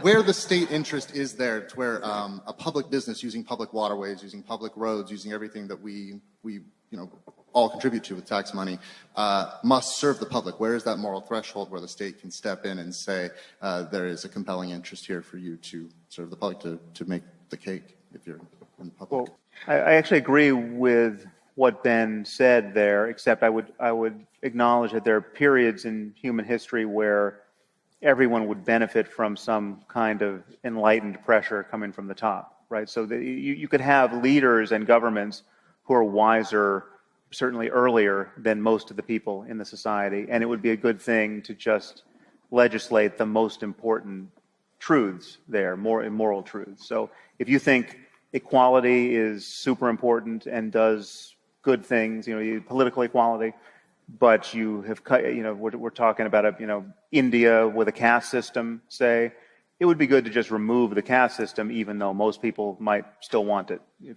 you go back 150 years. But there are moments, and I think now is a moment where I think we pay an unacceptable price for legislating some of these things, and so forcing people to bake a cake seems ridiculous to me, morally and politically now. But if you're going to talk about the civil rights movement and what was appropriated in 1964, I think you could get some kind of local horrible case where there are enough racists for as far as anyone can comfortably walk or drive, so that you have to have the government to legislate some kind of equality, because otherwise nothing's going to change quickly enough to matter. And I don't know where that line is, but the principle is equality is so important that we should enshrine it and enforce it in any way we can. But I would agree with you that most of that now is a matter of talking to one another and using social pressure. But Ben, it sounds like you're almost saying that we shouldn't have done the Civil Rights Act and just let things work out. No, we should have. I mean, that was a moment where the market was failing, or I would argue the market was failing. The larger question of just what should be privatized and what should be done by governments. Everything that is best done privately should be done privately, but we should recognize that there are some things that are not best done privately, and we need governments to do those things. And the things on either side of that ledger change depending on the moment in history. So I'm putting on my lawyer hat with regard to some of this, and one of the things that is a problem is I would obviously agree that America would be better off if in 1964 the federal government were forcing businesses to cater to black folks, but there is such a thing as a clear rule of neutral applicability. And the problem is once you give the government the power to do one thing, that government still has the power to do that thing after times change. And so the question becomes, okay, what does the government have the power to do and what does the government not have the power to do? Sometimes I wish I had the ring of power because I have to fight Sauron. Sometimes but does that mean that I should try to steal it and use it for the good, or does it mean I should try to throw it into Mount Doom? And one of the problems that you have here is that the same principle, that the government can force you to accommodate people the government wants you to accommodate, can be used in all sorts of terrible ways, and was used in all sorts of terrible ways. It was the state governments, again, that were re-enshrining segregation. It was not state governments that were showing enlightened leadership from the top. They were doing precisely the reverse at the state level. So it's easy to say that if I were king of the world, this is what I would do. If I were king of the world, I'd do lots of things, but that might also make me a tyrant. It's the same ring that does good and bad. But. Yeah, that's right. Over here. One of the reasons why some of the arguments for the existence of God don't resonate with me are because they rely on seemingly unfalsifiable claims. Do you believe that determinism is falsifiable? First of all, and then if you don't, is there a distinction between the unfalsifiability of determinism and the unfalsifiability of the existence of God? Well, so determinism, I don't really need determinism for, if you're speaking specifically about my argument against free will, it's determinism plus whatever randomness you want to throw in there. So my problem with free will is that there is no account of how causes can happen and lead to events that lead to further events. There's just no account, whether it's determined or random or combined, that makes sense of what I think most people mean by free will. If it doesn't make sense to you in 5 minutes, it may take an hour to talk about it. But I wrote a short book on it, and I've talked about it a bunch on my podcast. Whether you are a robot made of meat, right, that certainly isn't a good basis for free will. If I told you in the middle of your processor we added a random number generator that threw in quantum randomness or we just keep rolling dice, that doesn't add this thing that people think is there. It's unfalsifiable in some sense because it's not an empirical datum. It's actually just an incoherent idea. It's like saying there's a round square that's the best possible square. That's not what I mean by square. There's just a logical contradiction there. Yep. Hi, I'm Joe Gananda. Thank you for coming. Ben and Sam, what came up for me when you were talking about truth and going back about it, and it seemed like Ben was saying that the Jewish truth is this foundational precept that we can then derive, like make other truth claims on. And so what I'm getting, the lack of what I'm getting from Sam is that the kind of great traditions, the religious traditions, have these books that are incredible scaffolds for a moral framework, a cultural framework. And the missionaries to me is like the in situ evidence of that you could take people and give them this book and then just send them off and they could drop into random cultures and just re-architect whole cities. Los Angeles was missionary. So, that was thousands, if not hundreds of years ago.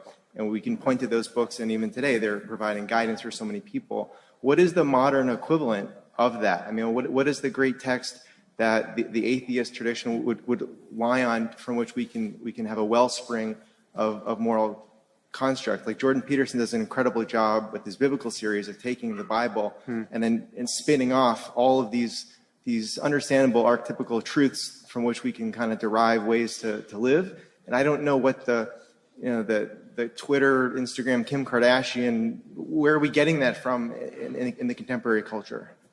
Well, so the answer is the totality of human knowledge and human conversation that is useful at any moment. I'm not saying that you can't read the Bible. I mean, whatever you can find in the Bible that's useful and beautiful and true, well, I've got no argument against using it. It's just that there's so much in there that is patently insane and needlessly savage and absolutely divisive if you take it seriously.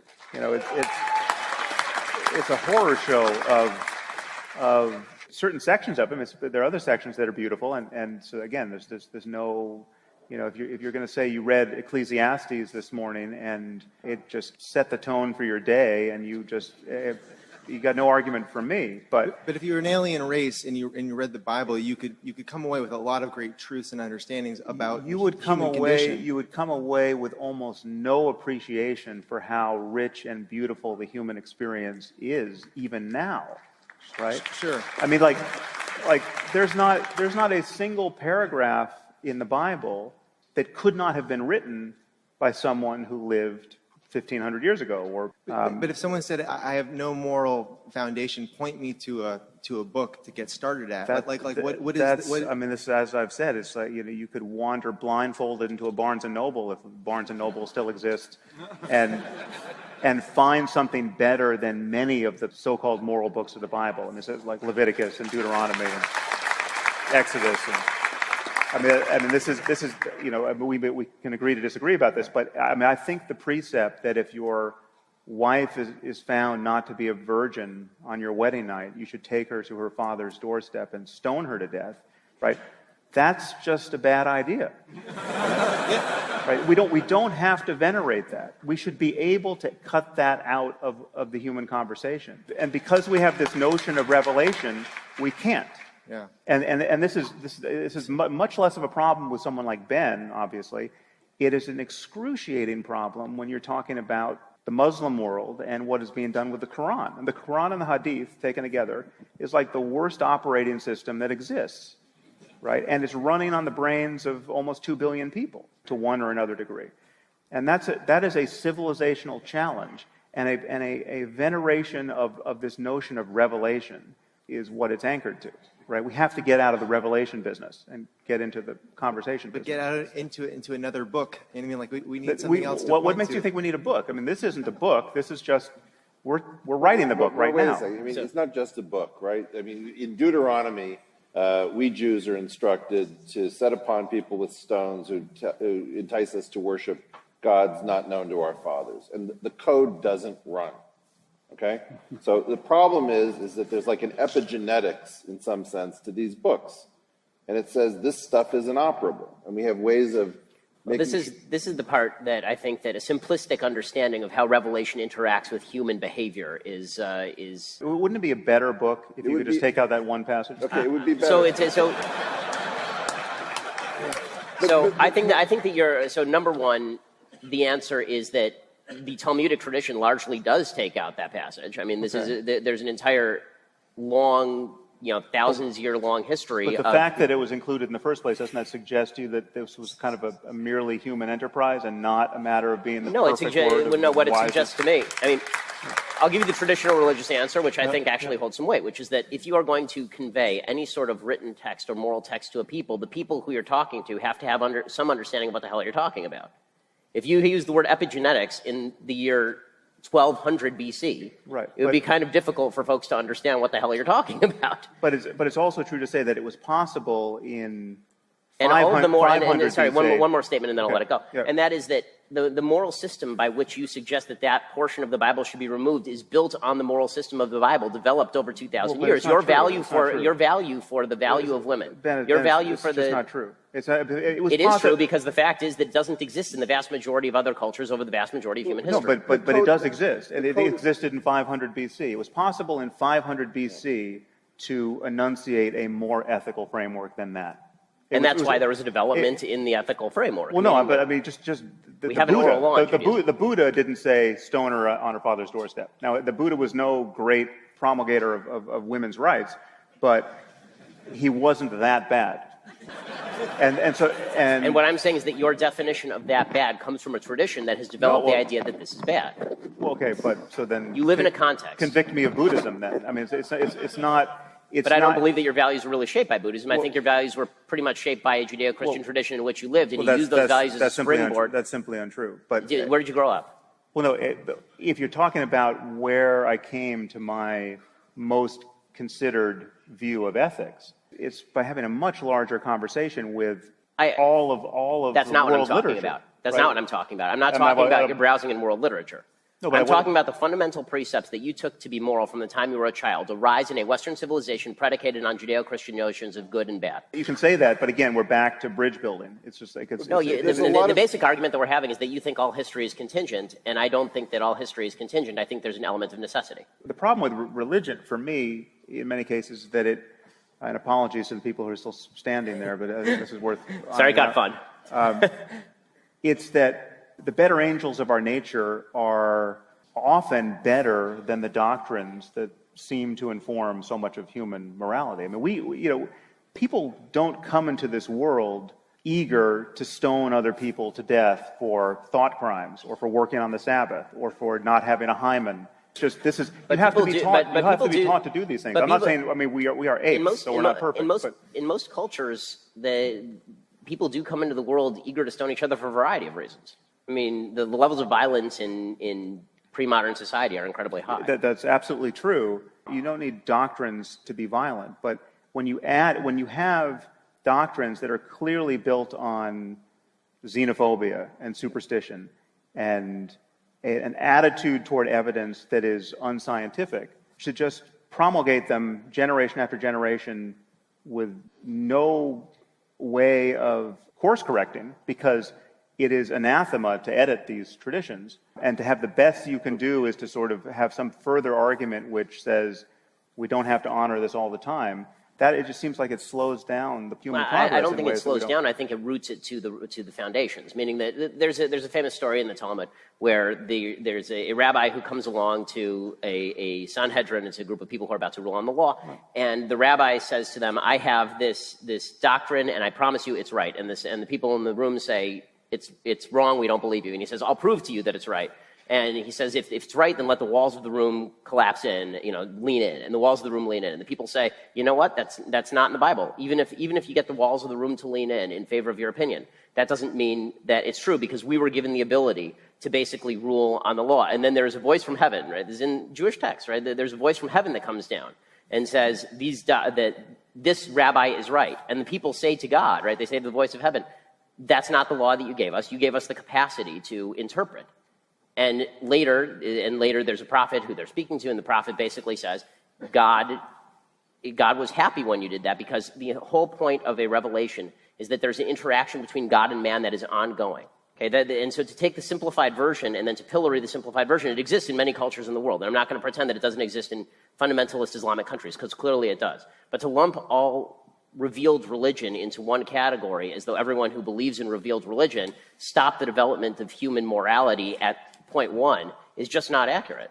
Look, there's an issue also that there's that which is fit, and there's that which is not fit. So if you like the Shaker religion, you like the furniture, you like the way that they have hymns, I think you're down to your last Shaker, or maybe they've completely died out because it wasn't a fit thing. They stopped taking recruits.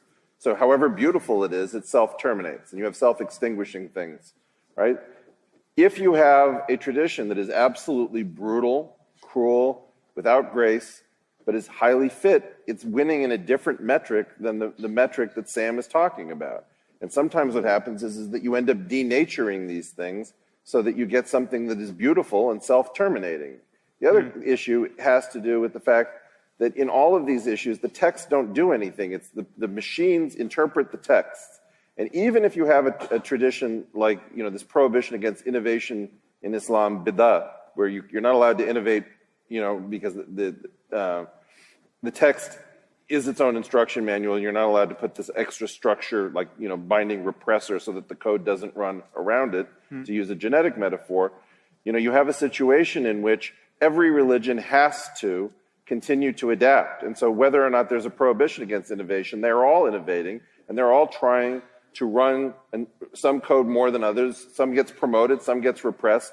No matter what they tell you, you're allowed to do. And if it doesn't work out, the thing self-terminates. But when you're looking at something which is an absolutely enormous percentage of humanity, you have to ask yourself, are you upset with that thing because it violates grace, or because it violates fitness, because it violates truth? These are all different things. And I think that it's just important to recognize, if you go to Barnes & Noble and there are two separate books that tell you, one that you have to communicate with your partner in a relationship, and the other one that says relationships are not about communication, that's where everything goes wrong, you start to realize that there is this problem that we don't have a great atheist text that tells us what to do. If you want to go into a particular religion, you get this idea, like in Judaism, of Ehad, one single, unified voice. If that works for you, great.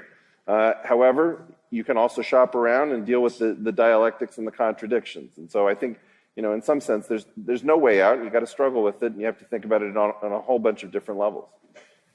Thank you. Well, good evening, and thank you for the conversation. I wanted to ask a question about a topic you touched on briefly in the beginning, which is about echo chambers and the role of social media. Sam, you had Zeynep Tufekci and Cass Sunstein on more recently, and they talked about, Cass especially offered compelling evidence about, people's views getting more extreme as they hang out with people that are like them. And I happen to agree with that. But in the Valley, there's a couple of different views that, the introduction of social media is just like the printing press, or if you blame all of this on social media, that means you're discounting the fact that people have agency. Basically, they're saying that your agency should overcome the algorithm. So what are your thoughts on that? Well, I just think that what's insidious here is that, again, we can be influenced. We know this about ourselves. We can be influenced in ways that we don't recognize. In fact, we are all the time. And the idea that a very small number of people, for purely mercenary reasons, can game our wetware and convince us to spend our attention in ways that, in hindsight, we think is a terrible misuse of our time, and in ways that produce conflict between people that wouldn't otherwise occur. I mean, the analogy to road rage it seems more and more apt. It's like road rage is a very strange phenomenon. You get in the car and you become this other person, right? And just a pane of glass separating you from another hominid gets you to act in ways that are just starkly insane. I mean, there are people who get to the point of pulling over to have a fist fight with a stranger in the car, and then they get out of the car, and then they realize, oh my God, this is not the situation I thought I was in.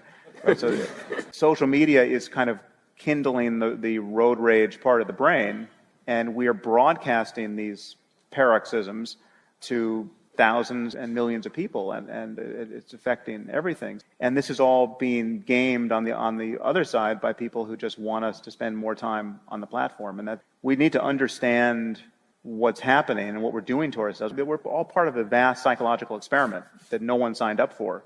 There's no consent, and we're consenting by virtue of doing what we want. But if you've got a team of brilliant engineers and marketers turning the dials of what you want or can be made to want every moment, and they have billions of dollars, and then now they have AI algorithms doing it better, and they're just trying to get 5% more of your time, and if it potentially changes politics and changes governments, and I mean, this is, again, we're just talking about how influence happens, and we need to understand more and more about where we want to go and should want to go and how to get there. And the haphazard quality of this that I think disturbs so many people, and seeing things that are obviously ugly and maladaptive that we can't extract ourselves from. But I would love to say one thing positively about this, which is that somebody referred to the group of people I'm increasingly hanging out with as the intellectual dark web, which is emerging.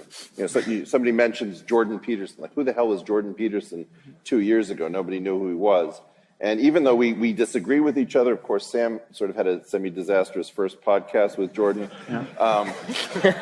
But the point is that there is this group of people that have gotten privileges to write to imaginary newspapers that never existed. If you have a Twitter following of over 10,000 people, the thing that used to control the coherence was this thing I call the gated institutional narrative. And you couldn't write to it unless you lived at one of these institutions, like Harvard or the New York Times or the Senate.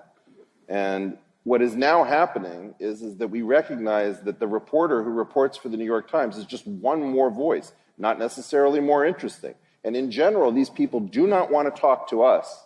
We have a much easier time talking amongst ourselves, despite the apparent frictions and differences, because there is this different substrate of conversation that's available to you. So, what I would really consider the bright spot in this for me is meeting about 25 people who are somehow neither becoming troglodytes by falling off the A-frame roof of reason in this direction, nor dupes by falling off in the others, right? They're not deplorable and they're not captured. And so if you can find this group of people, this is the really interesting thing to watch, because I think this intellectual dark web is what we're supposed to reboot from. And thank you guys all for coming out and experimenting with it. I think we have about 15 minutes left here, so just keep going. Hi, my name is Bob Caswell, and I wanted to ask Sam about sexism and feminism. I don't want to get you in trouble, but I kind of do. Oh, you sort of do, yeah. This is better you than me. Yeah. And standard disclaimers, I'm a white dude asking three white dudes. But I'm interested in the solution. Right now, we're in a moment of outrage, which I think is well justified. But what should we do as humans to move forward? Right. Well, let me just say planning to tackle this on my podcast with a woman, or actually a series of women. So it will be something I talk about. And, you know, for better or for worse, I mean, it is something. I mean, I can say my default setting, I'm very secure in my default setting here because I do see this just by bias, frankly, from the perspective of a woman. I mean, when we talk about, you know, sexual harassment and, you know, elevator gate or any of these moments where, you know, a woman says she was made to feel uncomfortable by a man. You know, I was raised by a single mom. You know, I've got 2 daughters.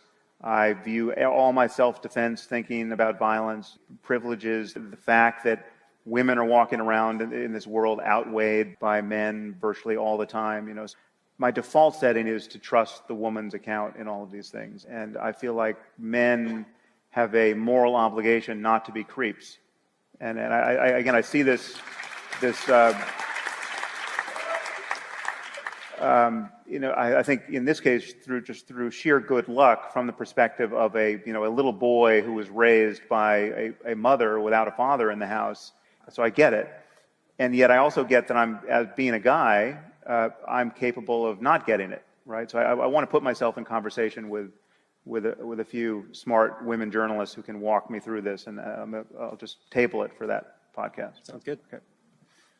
Hey, I got cut off by 2 people in Vancouver at the Q&A, so welcome. Thanks. Really happy that Sam and Ben are having a conversation. Can you hear me? Yep. Okay. I tore out all my hair listening to you say there's not enough nuance on the conservative side of the media spectrum in the car on your podcast right after I listened to Ben's podcast where he's giving nuance, and it was frustrating. My question is actually for Eric. I saw your brother actually a couple days after I saw Sam with Jordan Peterson in Vancouver, and I asked him a question about the hygiene theory. Basically, he said he'd spoken to you about it. These experiences that Ben and Jordan Peterson have had where people essentially freak out when they hear opposing views. And the hygiene theory says that the profile of, or hypothesis, sorry, the profile of people with the fewest number of allergies are like kids who have at least one other sibling, they're around animals, they play outside, so they're exposed to all sorts of germs and they develop an immune system, whereas the people who use hand sanitizer everywhere, they tend to be the opposite and have problems. And so I asked your brother if, do you think that the ideological sort of echo chamber that some colleges and universities have become is sort of like a germless, sanitized environment that is raising people to have sort of a social allergic reaction when an outside opposing view comes in. And I understand you've talked about it with your brother, so I was wondering what your thoughts are on that, if I've explained myself. Yeah. Well, I don't know if I got it exactly, but I was just saying to these gentlemen that a lot of what I see happening is like you've taken a bunch of normal cats, you've made them indoor cats by declawing them, and then you've given them AK-47s to compensate for the inability to defend themselves with normal, proportional means. And I do worry that somehow we did a lot of things developmentally that we didn't understand. That sounded pretty good, like social emotional learning, emotional intelligence, nonviolent communication. I don't know why nobody's brought up, Marshall Rosenberg and his theory that speech, can hurt. There exists violent speech, which I think was a pretty good idea, but then it got weaponized, so to speak. And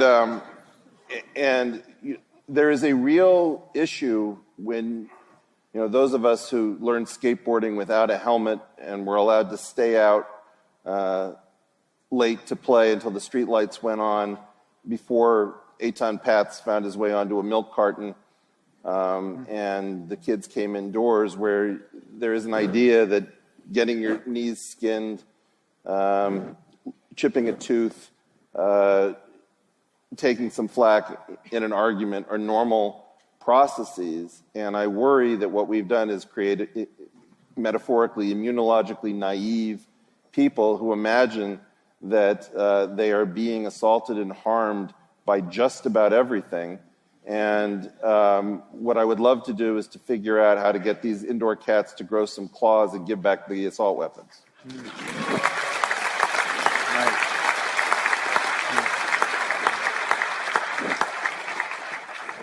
Hi. My question is for both Sam and Ben. If possible, I'd like to hear what both of you think about this.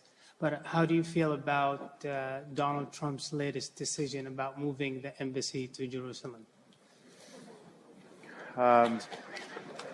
Well, I mean, briefly, I just think I think both sides of this argument are necessarily crazy because we're talking about the religious balkanization of our world, and we have to get out of this problem as quickly as possible, in my view. But I view it like almost any decision he's likely to make, it's almost certainly based on a very, very little understanding of what's actually going on in the world, and it's almost certainly impulsive and guided by his own political needs of the moment or pandering to some future voter he's imagining that he needs. So I think we have the wrong person's in charge, and if he does something right, it's going to be by accident, and that should scare us. You know. So do you think it's the right decision? I think it's probably needlessly inflammatory at this moment. It could possibly do something good. It could just sort of force the issue in a way that could be productive. I actually don't know. It's not the first thing I would do as president, but again, I don't have a strong intuition about what its effects will be. Well, as you can imagine, for a wide variety of reasons, I think it's one of the best things that the president has done. I think that it's a good thing that he did it because I think it is a reality on the ground, and the preconditions for any successful negotiation are going to be to recognize the reality on the ground, which is that this is the capital of Israel. Israel is not giving up Jerusalem, and any thought to the contrary is operating in cloud cuckoo land. Beyond that, the idea that Israel would give up control over the holy sites in Jerusalem, which, regardless of whether you believe that they're holy or not, certainly are holy to billions of people around the planet of various religions, when they have been under Muslim control in the past, from, for example, 1948 to 1967, those sites were not open to Jews. They are open to Muslims now when Jews are in control of them. So I think that the president made a proper moral and political decision. I also think that a lot of this is overblown, meaning that right now, just geopolitically, not a lot of people actually care about this outside of, believe it or not, Europe and the United States, meaning that the Saudis are sort of pretending to care about this. The Jordanians are sort of pretending to care. But the reality is that because Iran is a giant regional threat to what is a newly formed alliance in Saudi Arabia, Jordan, Egypt, and Israel, this has become a back burner priority at best for all of those nations. And the idea that this is going to create some sort of regional conflagration in the face of what is an Iranian military threat to a lot of teetering regimes, I think is short-sighted and media malpractice, actually. So you don't think it's going to be a barrier in, moving forward? I mean, moving forward toward what? I mean, it depends on... an agreement between the Palestinians and the Israelis. Israel has shown itself willing multiple times to give up large swaths of land, including parts of Jerusalem. The biggest problem is that on the other side, you have Hamas, which in its charter in 1988 suggests that the full-fledged destruction of the state of Israel is its top priority, and the Palestinian Authority, which in its charter and the PLO charter in 1964, prior to Israel controlling the old city of Jerusalem, said that Israel should be destroyed. So when one side wants to destroy the other and the other side has offered concessions multiple times, it's very difficult to make any sort of real peace agreement. Oslo's been a giant failure. All right. The people who are standing in that line still, I mean, if you like standing, that's fine, but there's no way we're going to get to the back of it. So realistically, we're down to the last two questions. So I'll go left and right. Hey guys, thank you for doing this. I think our society definitely needs a lot more examples of people having complex conversations. So I really appreciate this. I wonder if you could give me some advice on how much of my time and attention I should spend on things that seem like they need solutions but are really annoying and painful to pay attention to versus the things that I really like paying attention to, but I don't know, maybe aren't exactly solving these seemingly pressing problems.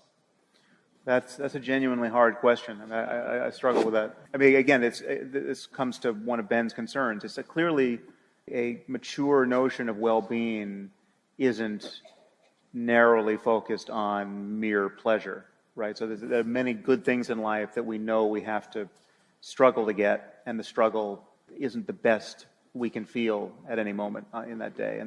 And much of our happiness is in some ways retrospective. You know, you get through the hard workout, which if you actually could experience sample in each moment, contain moments that were actually quite painful, you know, and if you'd had them for another reason, you would have been very worried about the way you were feeling. Just imagine what it's like to really work out hard, and if you woke up in the morning feeling that way and you didn't know what the hell was wrong with you, you'd go straight to the hospital. So the way you interpret your extreme sensations matters and determines how you feel about it all.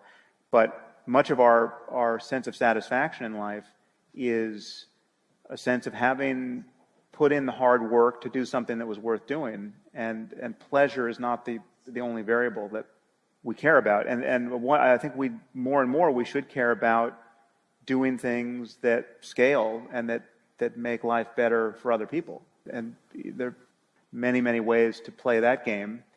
The most important variable for determining how happy that makes you is to dial in your intentions in a way that make it. I mean, if your intention is actually to do good in the world, and you realize you're not in total control of the outcome, that lived intention can be a real source of well-being, right? And then your sense of well-being isn't totally dependent on the outcome. If you are intending good things all the while and you fail, you still have the experience of intending good things all the while, right? And that has a kind of an intrinsic character psychologically. Whereas if you were just a schmuck who was constantly at odds with other schmucks and the world was driving you crazy and you were trying to change it, right? Then you had that experience of just you're at war the whole time and you still failed, right? So I think it's getting your hands on the dial of intention really matters. But then it's, you know, how you spend your time. You just have to be honest with yourself. I mean, if what you're doing that may in fact matter in the scheme of things or in other people's lives makes you miserable, and you're not, and you know, you have to sometimes step away from it. And I mean, I've had to step away playing this game with you all. You know, it's immensely satisfying to me that we could all have a conversation like this.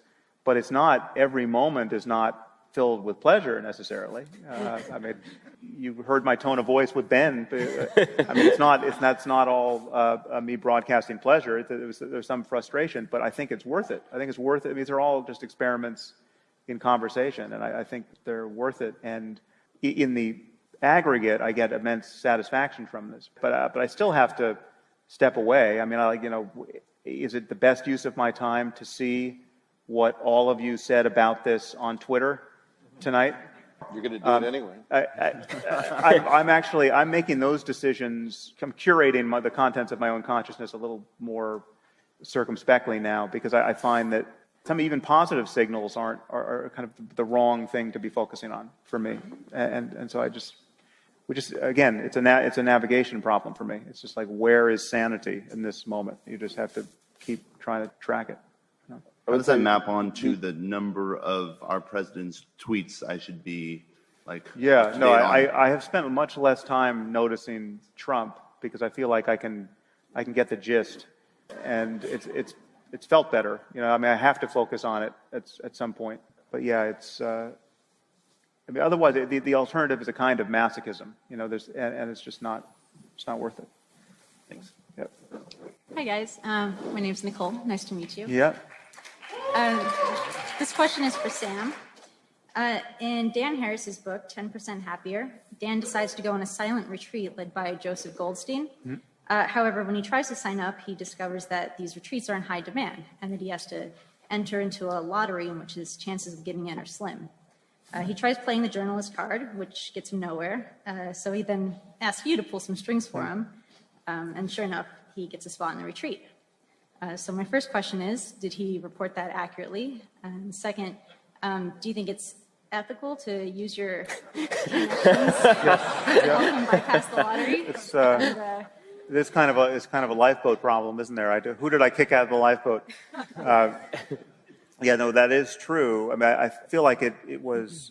I mean, the reality is that I'm not sure why this is interesting to anyone, but the reality is that when people organize retreats like that, they hold what I think they call discretionary spots for just people outside the lottery, just for people who they're going to want to put in, and whatever criteria they use to want to put those people in, that's on them.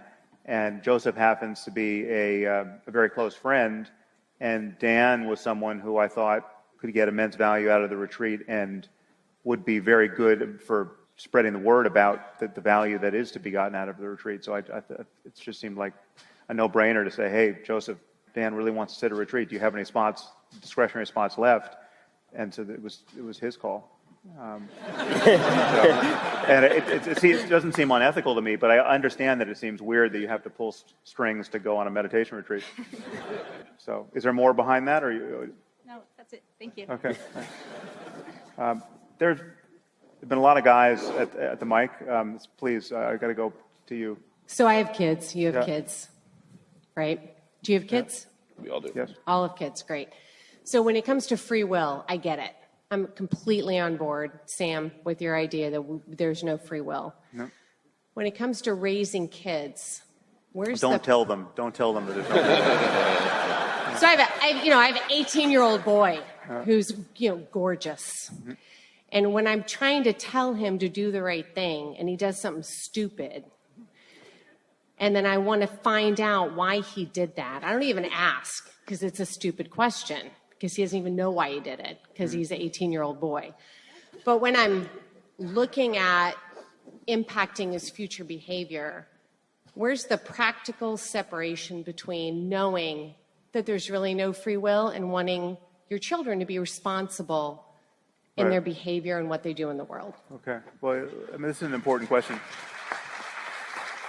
I think there are many false assumptions about what it must mean to think that there's no free will. So I think there's no free will, but I think effort is incredibly important, right? And I think you can't wait. I mean, the example I use in my book, I think, is, if you want to learn Chinese, you can't just wait around to see if you learn it, right? It's not going to happen to you. I mean, there's a way to learn Chinese, and you have to do the things you need to do to learn Chinese. Otherwise, it's not going to happen. Every skill or system of knowledge you could master is like that. And getting off of drugs is like that. And getting into shape is like that. And straightening out your life in any way that it's crooked is like that. But the recognition that you didn't make yourself and that you are exactly as you are at this moment because the universe is as it is in this moment has a flip side, which is you don't know how fully you can be changed in the next moment by good company and good conversations and reading good books. And you don't know what you are an open system, right? And it's just a simple fact that people can radically change themselves. You're not condemned to be who you were yesterday. So I'm a huge fan of people who are totally off this message, like someone like Jocko Willink, right, the Navy SEAL, he's like the opposite of me in every respect, right? And so even on this question of free will. He's scared of you, by the way. Okay.